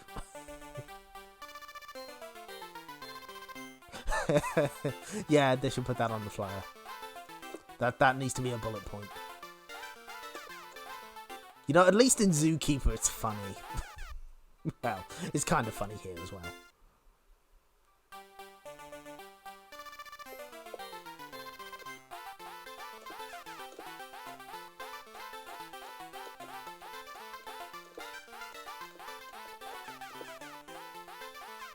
Also, weirdly, this game has, like, really low scores.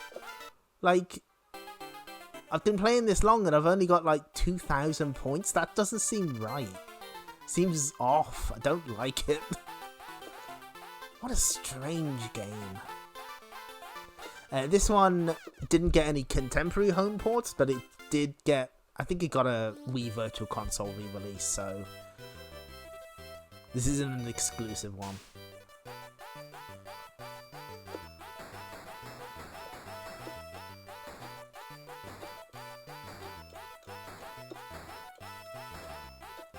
Okay, let's try not to die this time.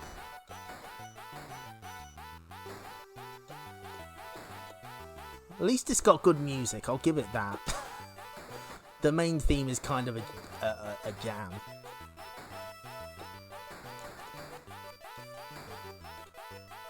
But yeah, other than that, it's... Nope. Don't like it. I imagine this game plays pretty well with a 4-way gate, though. That's something.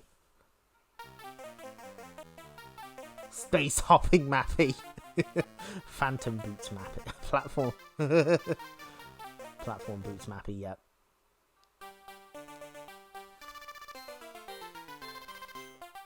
Look.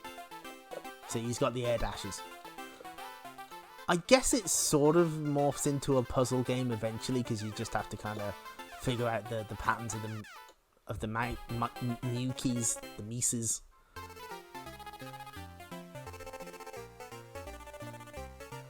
Yeah, unsurprisingly, this game didn't catch on. Oh, that's why I put Rue. It's because it's one of the default names.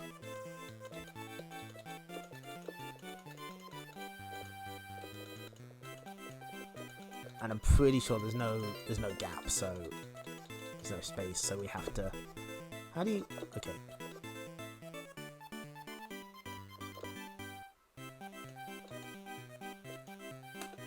There we go.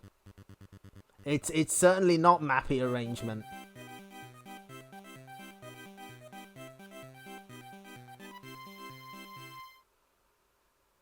Can I stop playing now?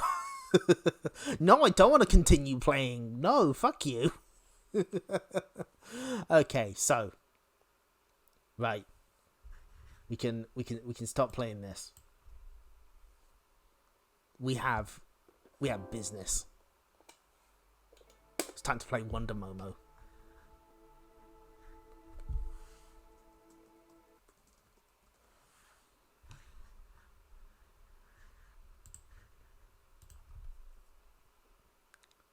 No, I'm done. I'm good. This is the first release of Wonder Momo outside Japan.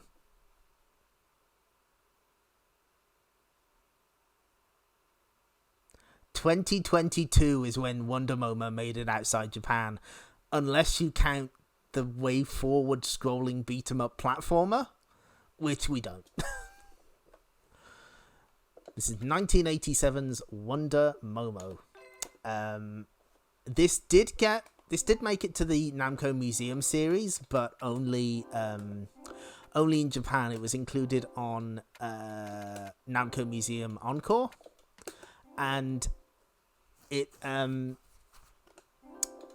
it wasn't like a 1-to-1 port either. Like, it's got some timing issues that relate to how fast the Wonder Hoop gets back to you.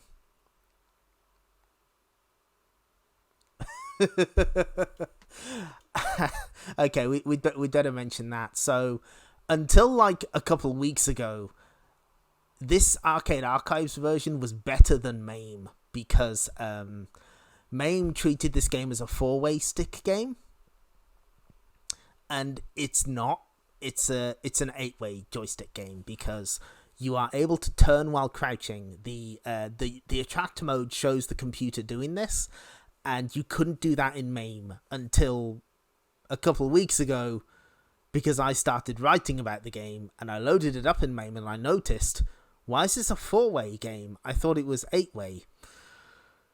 So I asked around. A friend mentioned that it was actually in debate whether this was a 4-way or an 8-way game in Japanese arcade circles. Wii Virtual Console version had it as an 8-way game. PlayStation version had it as an 8-way game. Register on MAME testers. Wait a day to get get the verification email or whatever. Make an account. Fill out a bug report, make a GIF of the computer doing the crouch turn in action, and then somebody found a magazine scan showing that this is indeed meant to be an 8-way joystick game, and it was fixed in the most recent version of MAME. You're welcome.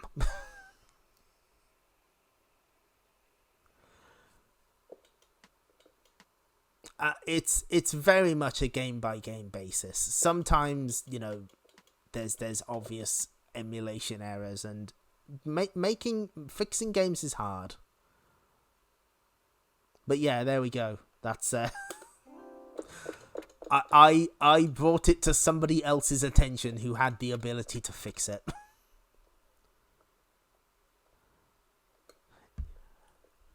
Yeah, we got to fix Wonder Momo. So one of the features, hold on, I fucked up.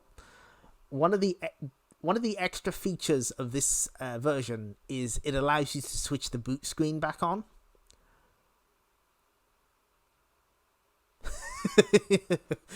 we reshaped gaming emulation history itself. Yeah, you can switch the boot screen on, and there's only one reason they do this.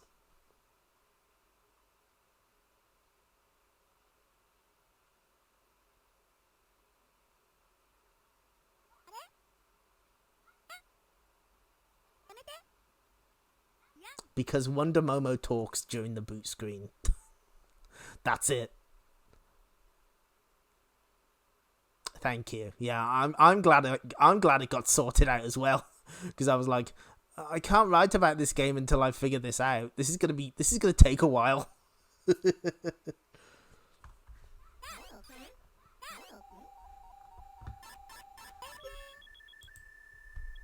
So yeah, this when she gets to the right side of the screen, she does a crouch turn. It's like very brief, but I did spot it, and I was like, ah, that is an intended gameplay mechanic there. She just did it. It's a good thing it's in here as well, because this is the only demo loop. For some reason, they only recorded one. These ace fighters will be admired until the switch is turned off. Please play Wonder Momo. Can do. But we're not going to play this mode. I have a mission. High score mode, let's go. I'm 12th in the world at Wonder Momo at the moment. I want to go higher. One credit, baby, let's go.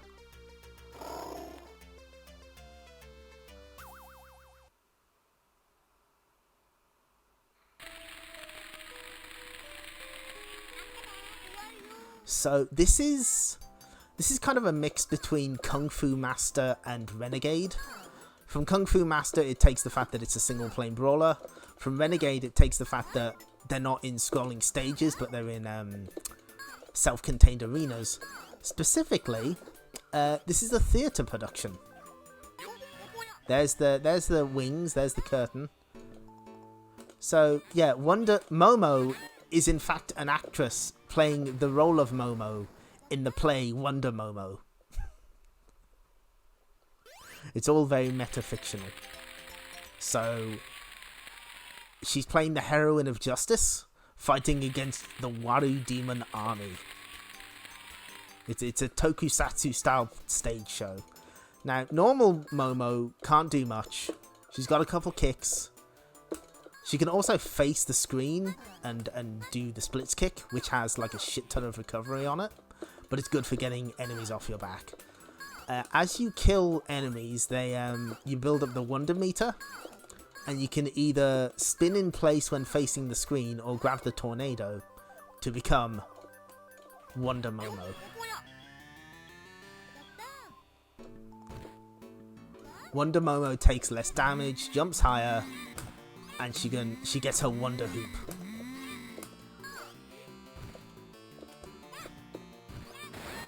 I shouldn't have kicked that rock. Live and Dangerous now on VHS. Yeah, I'd buy that.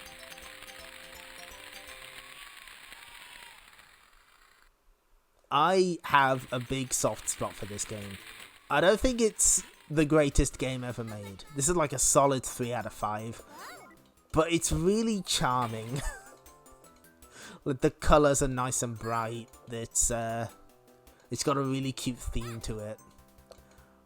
But the controls are kind of a problem, because as you see there, I was trying to turn around to hit that enemy, but you know, I didn't turn around in time because she can face the screen, and it just makes your controls feel kind of weird and a little slippery.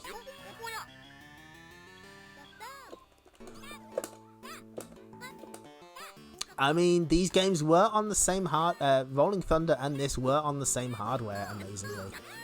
Anyway, this is a breakdancing alien. The problem is that when things go bad, they go really bad, and it's hard to recover. Because you get 1 life, and you only recover 2 bits of health after each stage. Rolling Thunder is an incredibly cruel game. Fortunately, the car can't run you over. This isn't Turtles. But yeah, because Wonder Momo goes kind of arse over tea kettle whenever she falls, things can escalate and get real bad real quick. So it's kind of an awkward game to play. You do eventually get used to it, but I just wish the controls were a little bit tighter, because this has a lot of charm.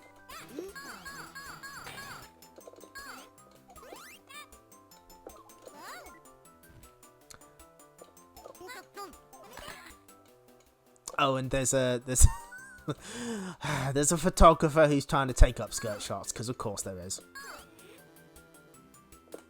There's a lot said about the kind of salacious nature of this game, and I kind of see it, but compared to some of the Mahjong games that were around at the time, this is pretty chaste.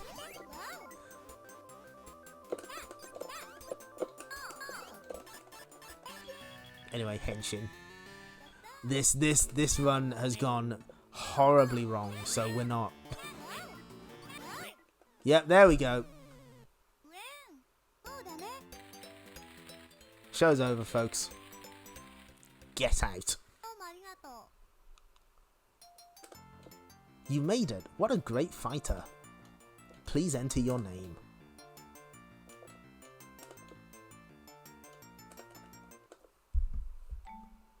So, yeah, this is the high score mode, standard in hamster ports. You just get 1 credit on the default settings.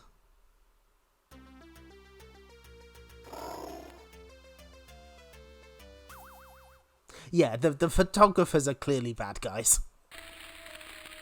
And, yeah, that's the other thing. This game has a lot of voice clips. And they add, like, a lot of personality to the game. Like, whenever you game over, Momo says thank you, and then asks you please to continue. And at the start of every stage, she says Gambarimasu. It's very twee and cute. I like it.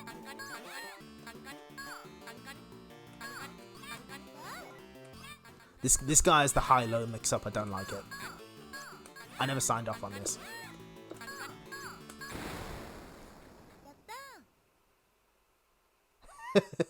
Yeah, no, the hardware wasn't strong enough. Wonder Momo is not affected by the photographer for some reason. She shrugs it off.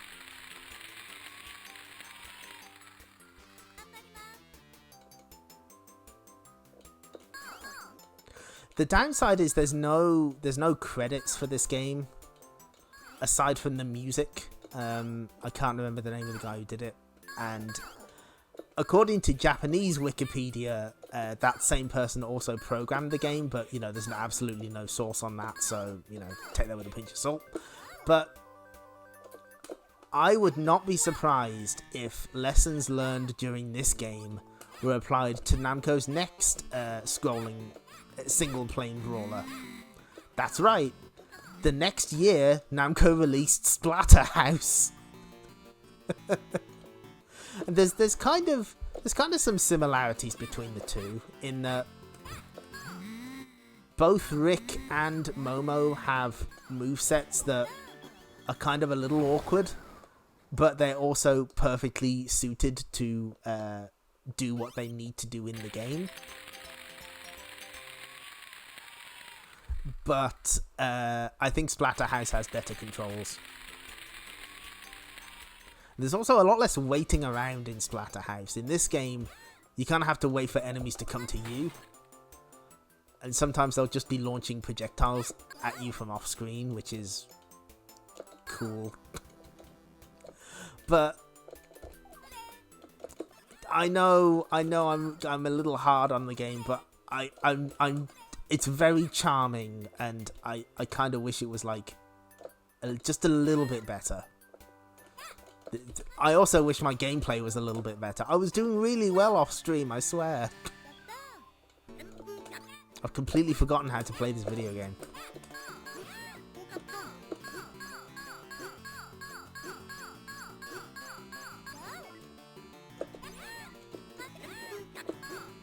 Ah, fuck, come on.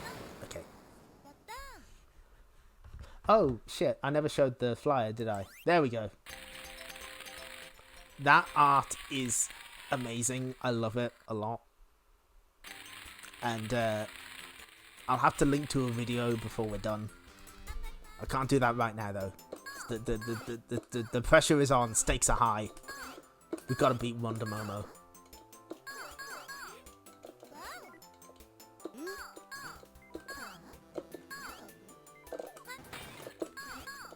She can also do the splits kick in the air, which is probably not very easy. But you can use that to hit certain enemies more than once. So you just kind of delete them from the screen.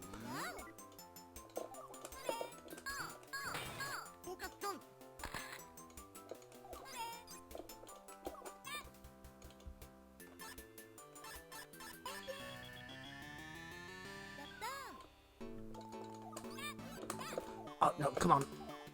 Okay, good.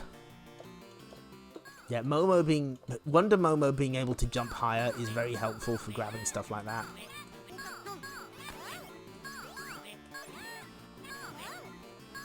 Oh, come on. Okay, we're past the dinosaur at least.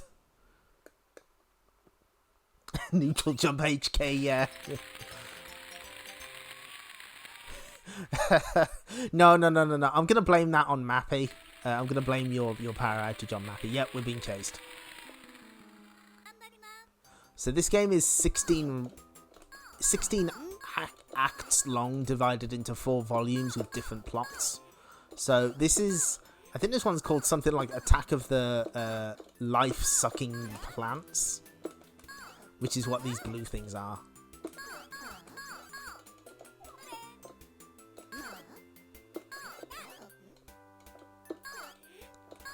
But yeah, you got to get through all 16 acts on 1 life bar. You can continue, but you have to start at the beginning of the last volume, so you have to go back.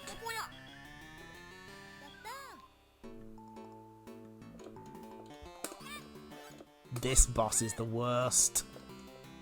This guy just kind of hops in, and he changes what he does depending on how close he is to you, and it's sometimes really hard to judge. Like so. I thought I could have hit him, but clearly that was not on the table.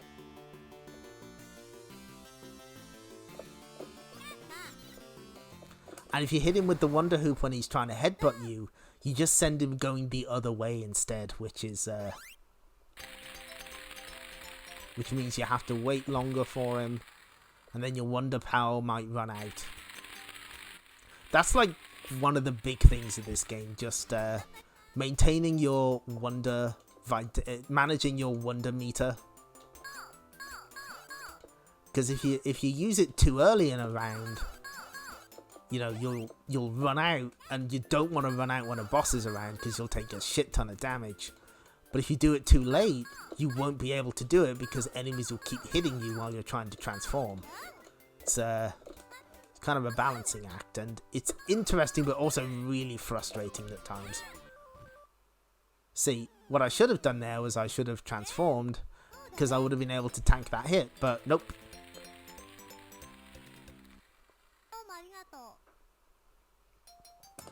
Like I said, we have it. Look at my high score there. See? I did really well. I can do... Oh, fuck. Don't worry, we're getting rid of this score anyway. Restart the game. Put me back in. We do it again. We do it better. Yes, I do.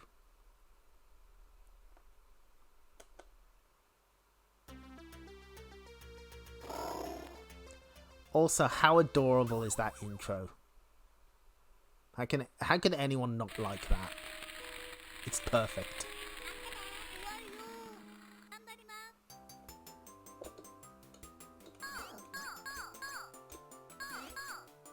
Yep, all Mappy's fault. I blamed Mappy for the disastrous Stream 51, which officially does not exist.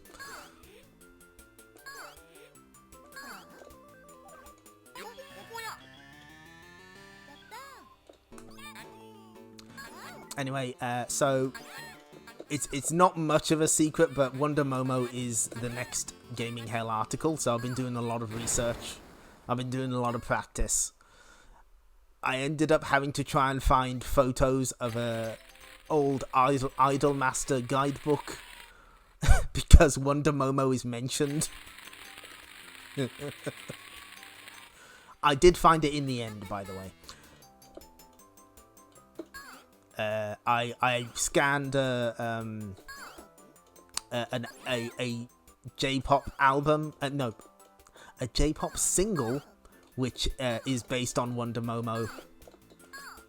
I went deep in the weeds for this one, so please look forward to it. Now, one thing that's not very well documented is Wonder Momo has a trick with her Wonder Hoop. If it hasn't hit a boss enemy, you can launch it, turn around, and then kick in the opposite direction to make it go that way. And that's really helpful for crowd control for the weaker enemies.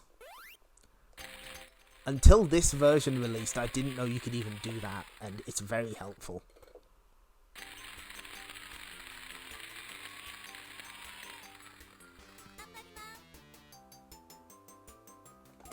Anyway, we're playing this until I can get to at least Volume 3-1. That should be doable. I absolutely cannot one credit this. Volume 3-4 gets completely nuts, and then the game only gets harder from there. And again, you're running on limited resources. You've only got the 1 life meter. It gets rough.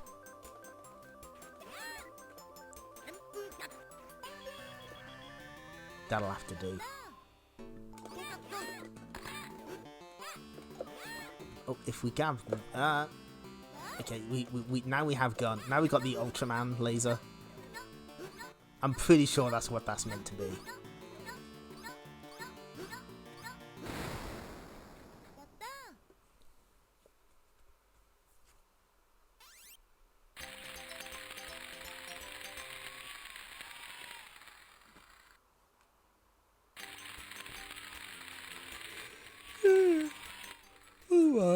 Oh, sorry. Oh. Falling asleep in the crowd here.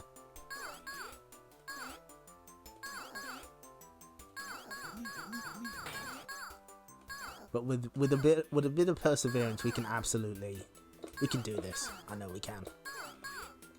It's just once a run starts to go wrong, it kind of just escalates from there, and it's very difficult to recover. No, okay, good. One thing I have noticed, if you take damage as you're grabbing a power pill, you don't take the full damage that you were going to take, which is kind of helpful.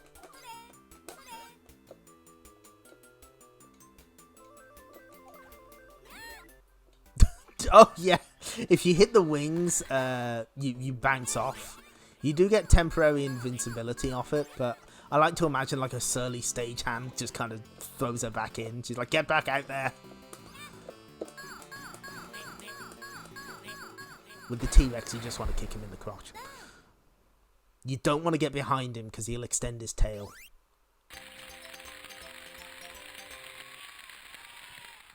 Now, this did get a contemporary home port, the PC Engine version, but a lot had to be cut out.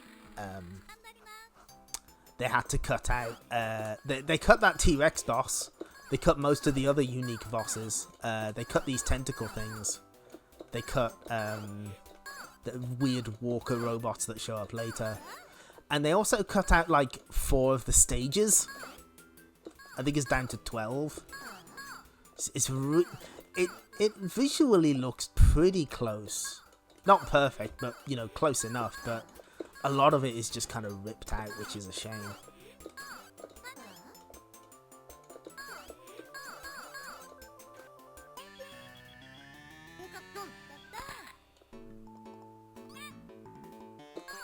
Oh, fuck. Oop, oop.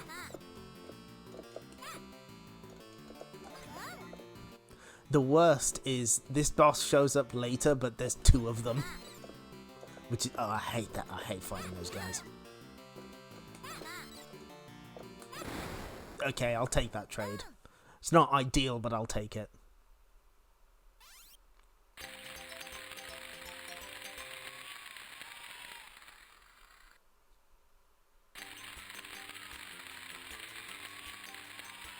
So we're on 2-2 now. Okay. At this point, they do start repeating bosses because they kind of ran out. Okay, that's good. We kind of need health. Oh.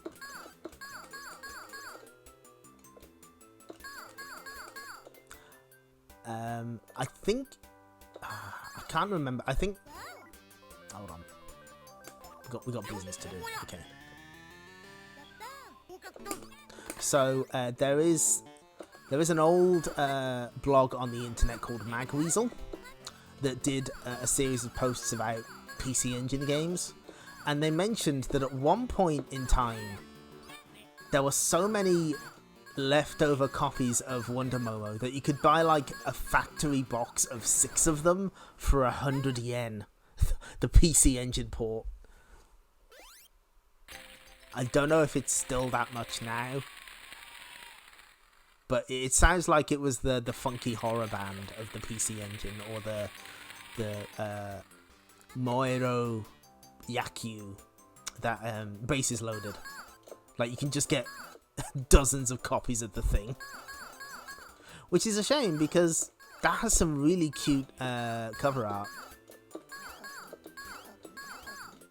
It was actually done by a famous manga artist, Kenichi something. I've got it in my notes, I swear.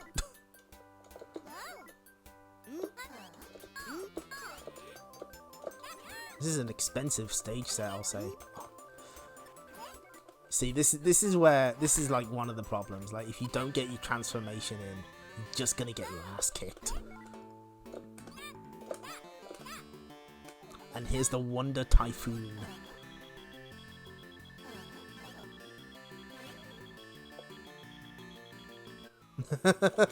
No, it doesn't do a New Zealand story. Instead, it just cuts out like a third of the game. It's fine. Yeah, once these plants take root, you can't actually hit them, so they become an obstacle. Yeah, we're starting to see the same bosses.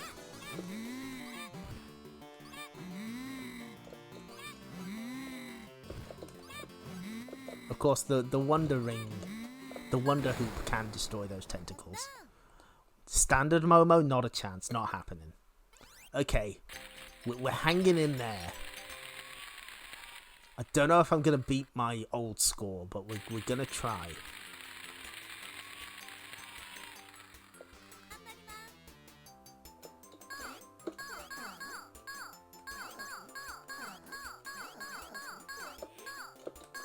Yeah, as the game goes on, these grey guys get a lot faster, which is kind of an issue.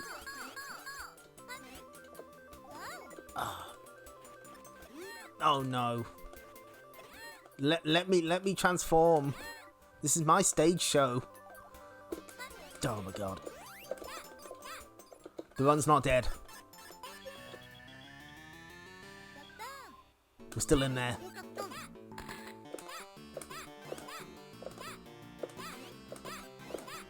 We have to wait for the boss to emerge. Aha! There they are.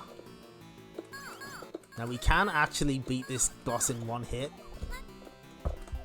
But you have to get the positioning exact, and the game does not let you do it because there's so many fucking enemies.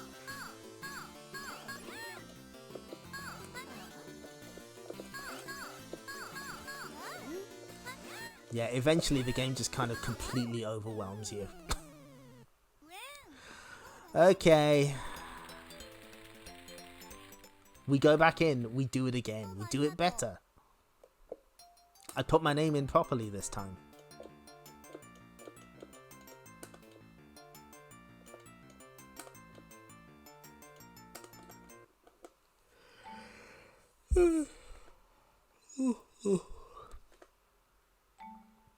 Yes, I do want to reset the game. We're doing it one more time. Yeah, this is a difficult game. It's fun though. It is pretty alright.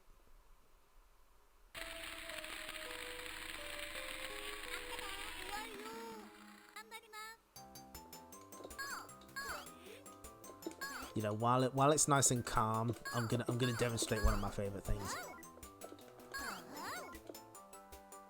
You can, if you so desire, jump all the way up.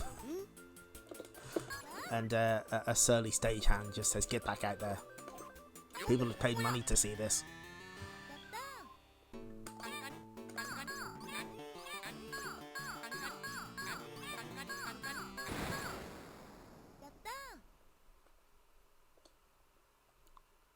Yeah, there's a lot of extras in this Wonder Momo play. There is another leading lady, which I hope to see before we're done.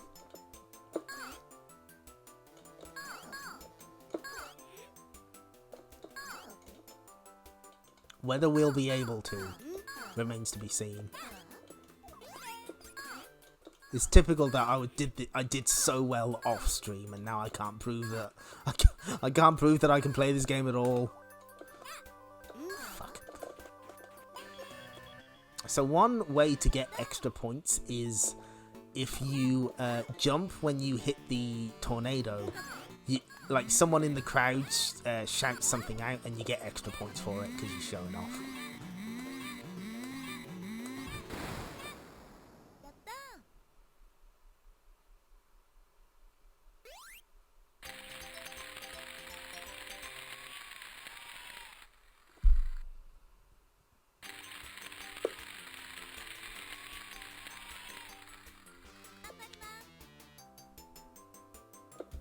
Oh, fuck.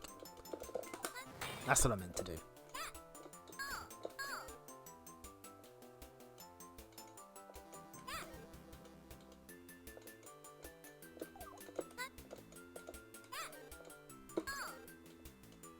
Other games Momo has appeared in include Namco Cross Capcom, where she's best friends with Bravo Man and gets remixes of her theme songs. It is extremely good.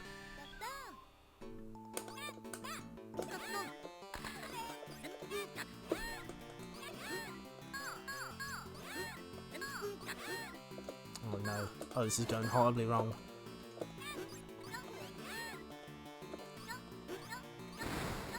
There we go. I think we can recover from that. 6 stars going into the dinosaur fight. I think that's reasonable.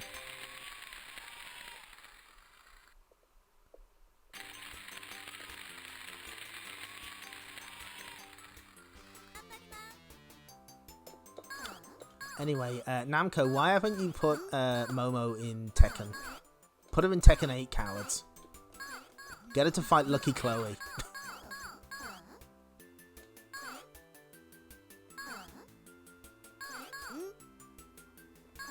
Then again, I have a long list of I have a list of Idolmaster characters I'd like to see in Tekken 8, and another copy of that list in case Harada accidentally puts it in the trash. Natalia, please put Anzu in so that she's really small. Put one of the mechs from that weird Idolmaster anime in for no reason at all. Make an ace combat ship playable.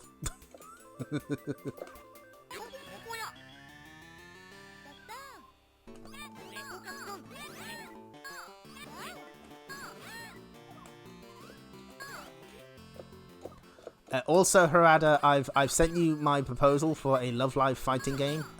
Please don't put it in the trash this time.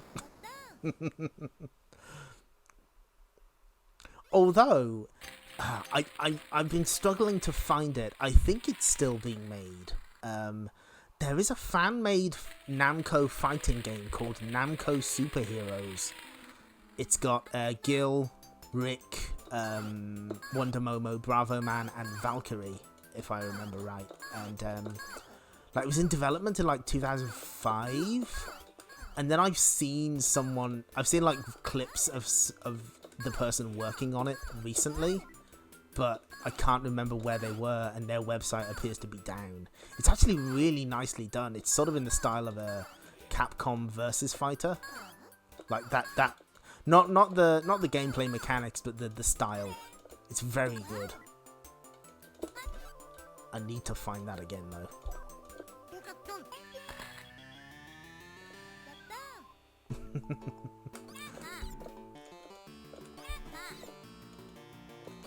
I mean, they did put Kunimitsu back in 7, so I'm okay with that, but still, I have demands that must be met.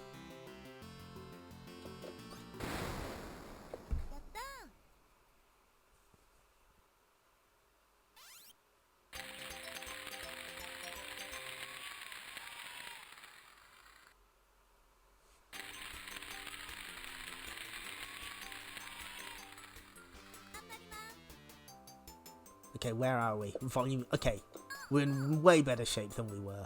I got distracted talking about Tekken. That reminds me, actually.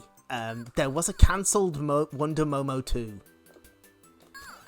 Around 1993, the character designer of Newman Athletics started working on a Wonder Momo 2 that would have been 2-player co-op and had 2 completely new characters. And the reason development was cancelled was because they were making some 3D fighting game called it's like the whole plot is about a dispute between a father and a son. I think it's called Tekken, and basically people were being taken off other games to help Tekken. So that unfortunately led to nobody working on Wonder Momo 2, and they just kind of killed it. Yeah, it's a bit of a rave war, so I've heard. But the designs that around 2010, the character designer just showed like what they'd worked on for Wonder Momo 2, and the character designs are really cute. They're really good. There was also a cancelled Wonder Momo RPG, possibly for the PC Engine. This is basically the only game Wonder Momo got that you can actually get nowadays. There was a Way Forward developed game, but that has been long delisted. You absolutely cannot get that anymore. Who's the boss in this one? Oh, I think it's the stone guys. Yep, there he is. Gotta wait for him to come on screen. Excellent voice sample from this guy.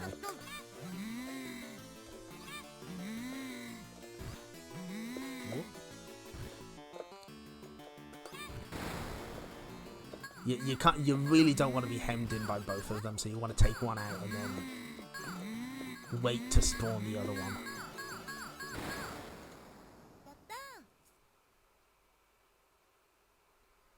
Yes, I remember Aerocross and the remake of Dancing Eyes.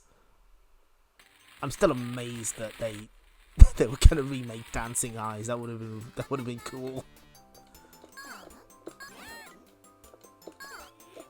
Yeah, around this point, these guys start getting really fast and they become a problem.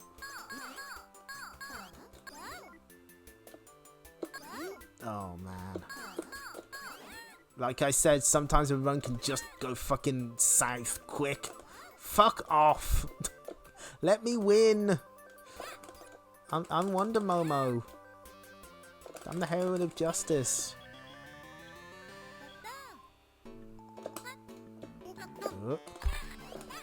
Okay, phew. I'll keep us out of danger for a little while.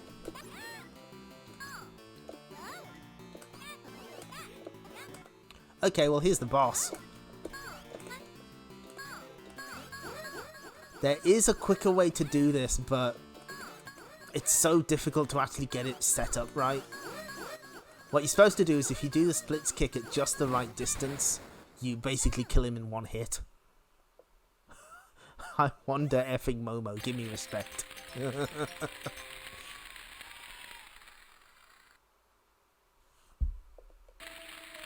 Did they get rid of the trailers for the Dancing Eyes remake? Oh, and there's our second leading lady. We'll see her later, maybe. If I'm good enough. See, that's crouch turning. Couldn't do that in main for a while. Don't mix me up with the high-low. Don't you do it. Okay, good. He will eventually get in a pattern where he just constantly hits high. Fuck this.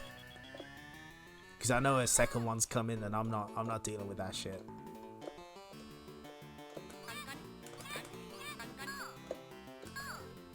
Or maybe I am.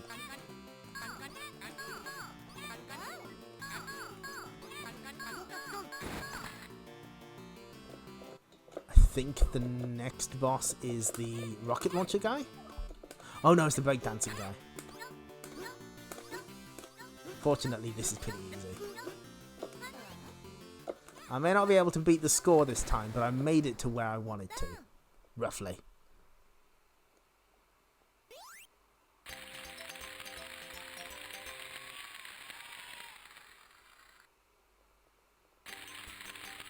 Oh, did Aerocross have a full achievement list? I wonder if it's one of those partner net games. Maybe it did make it in that sense. Ooh, okay. The worst thing is these guys start changing how fast they move. Like some move faster than others, so it kind of mixes you up.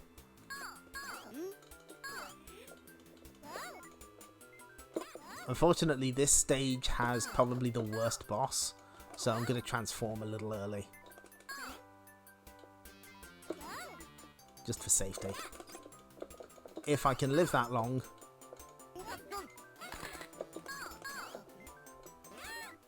Oh god. Oh no. Ooh. Okay, we gotta get rid of these. Yeah, here we go. Ah, he's decided to be a problem already. Cool.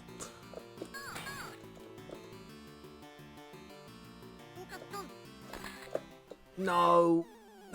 Fuck. Couldn't do anything about the E-Honda headbutt.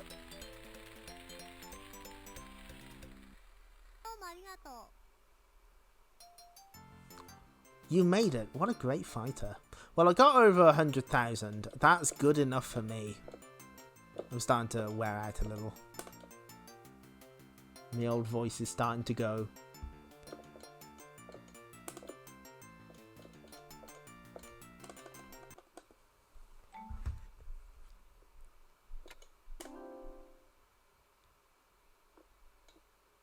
But yeah, we didn't get a new score, but there I am. I am 12th.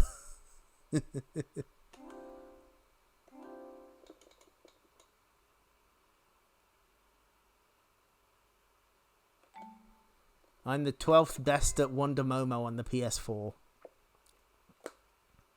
I did. I beat the stage 2-4 boss. I'll take that. That's fine.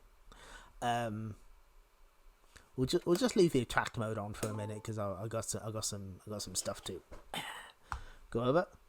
Yes, the first Westerner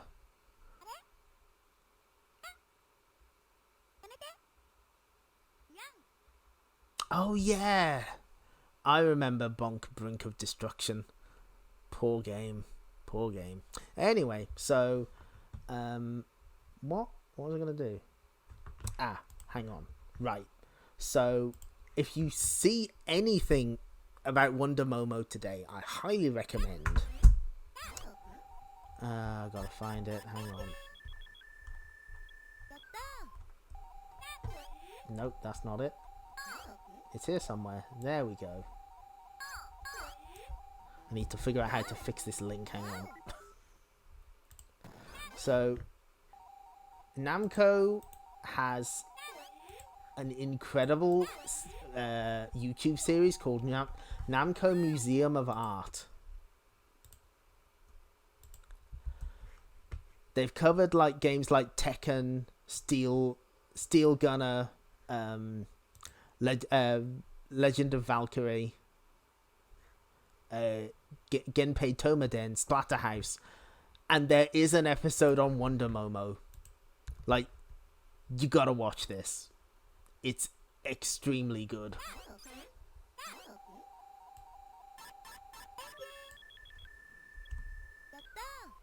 There, that should work. Yep, Namco Museum of Art. This has clips of the cancelled... what is it? The cancelled RPG. It's got an explanation of how the flyer art was made. That would be this art. It was actually done with cell techniques similar to like anime, how anime was made at the time, to make it feel like an anime kind of thing. And it explains that the PC Engine version's art was by Kenichi Tokita, and they even made like model sheets for it, which is really cool. Yeah, easy recommend. There is an episode that they've done on Tower of Druaga, but for some reason they haven't translated it, and I want to see it so bad.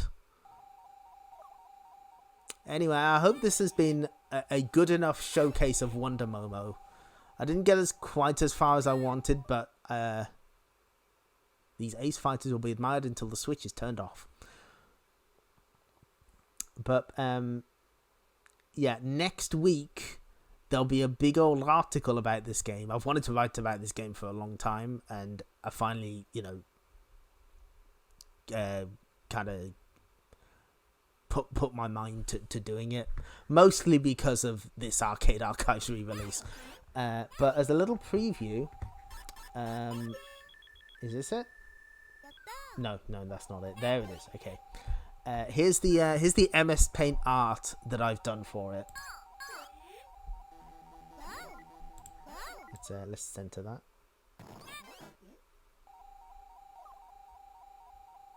There we go. Our little website mascot, turns out she's a bit of an Idol fan. she's shown up for Momo's one-woman show.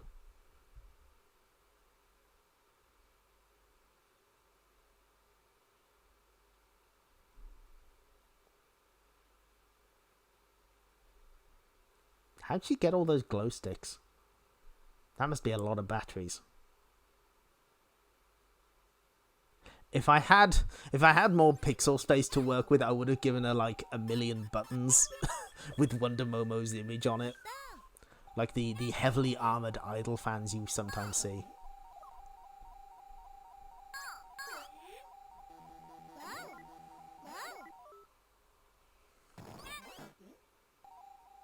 She's just happy to see a fan out there, bless her.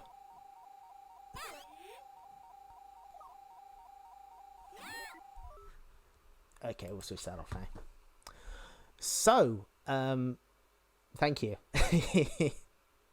I do have fun putting those together.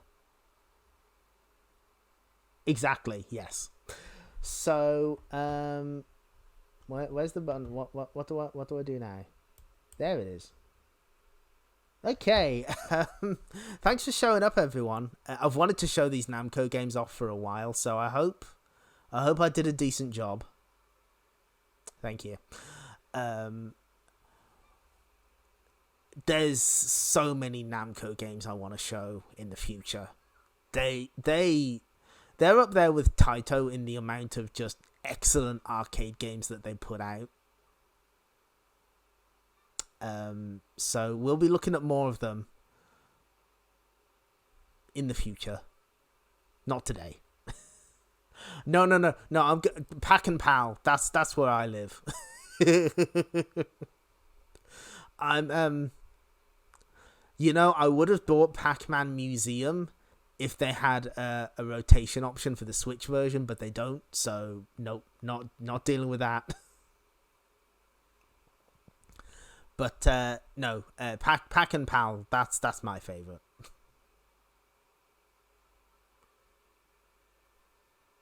So next stream we'll be back on Turtles. We've got 6 games left on the Cowabunga collection. We're going to the Game Boy. I've never played any of the Game Boy games, so it's going to be a disaster. It's going to be such a blow up. Please look forward to it. Okay, right, I'll see you next stream. Take care, everyone. Bye-bye.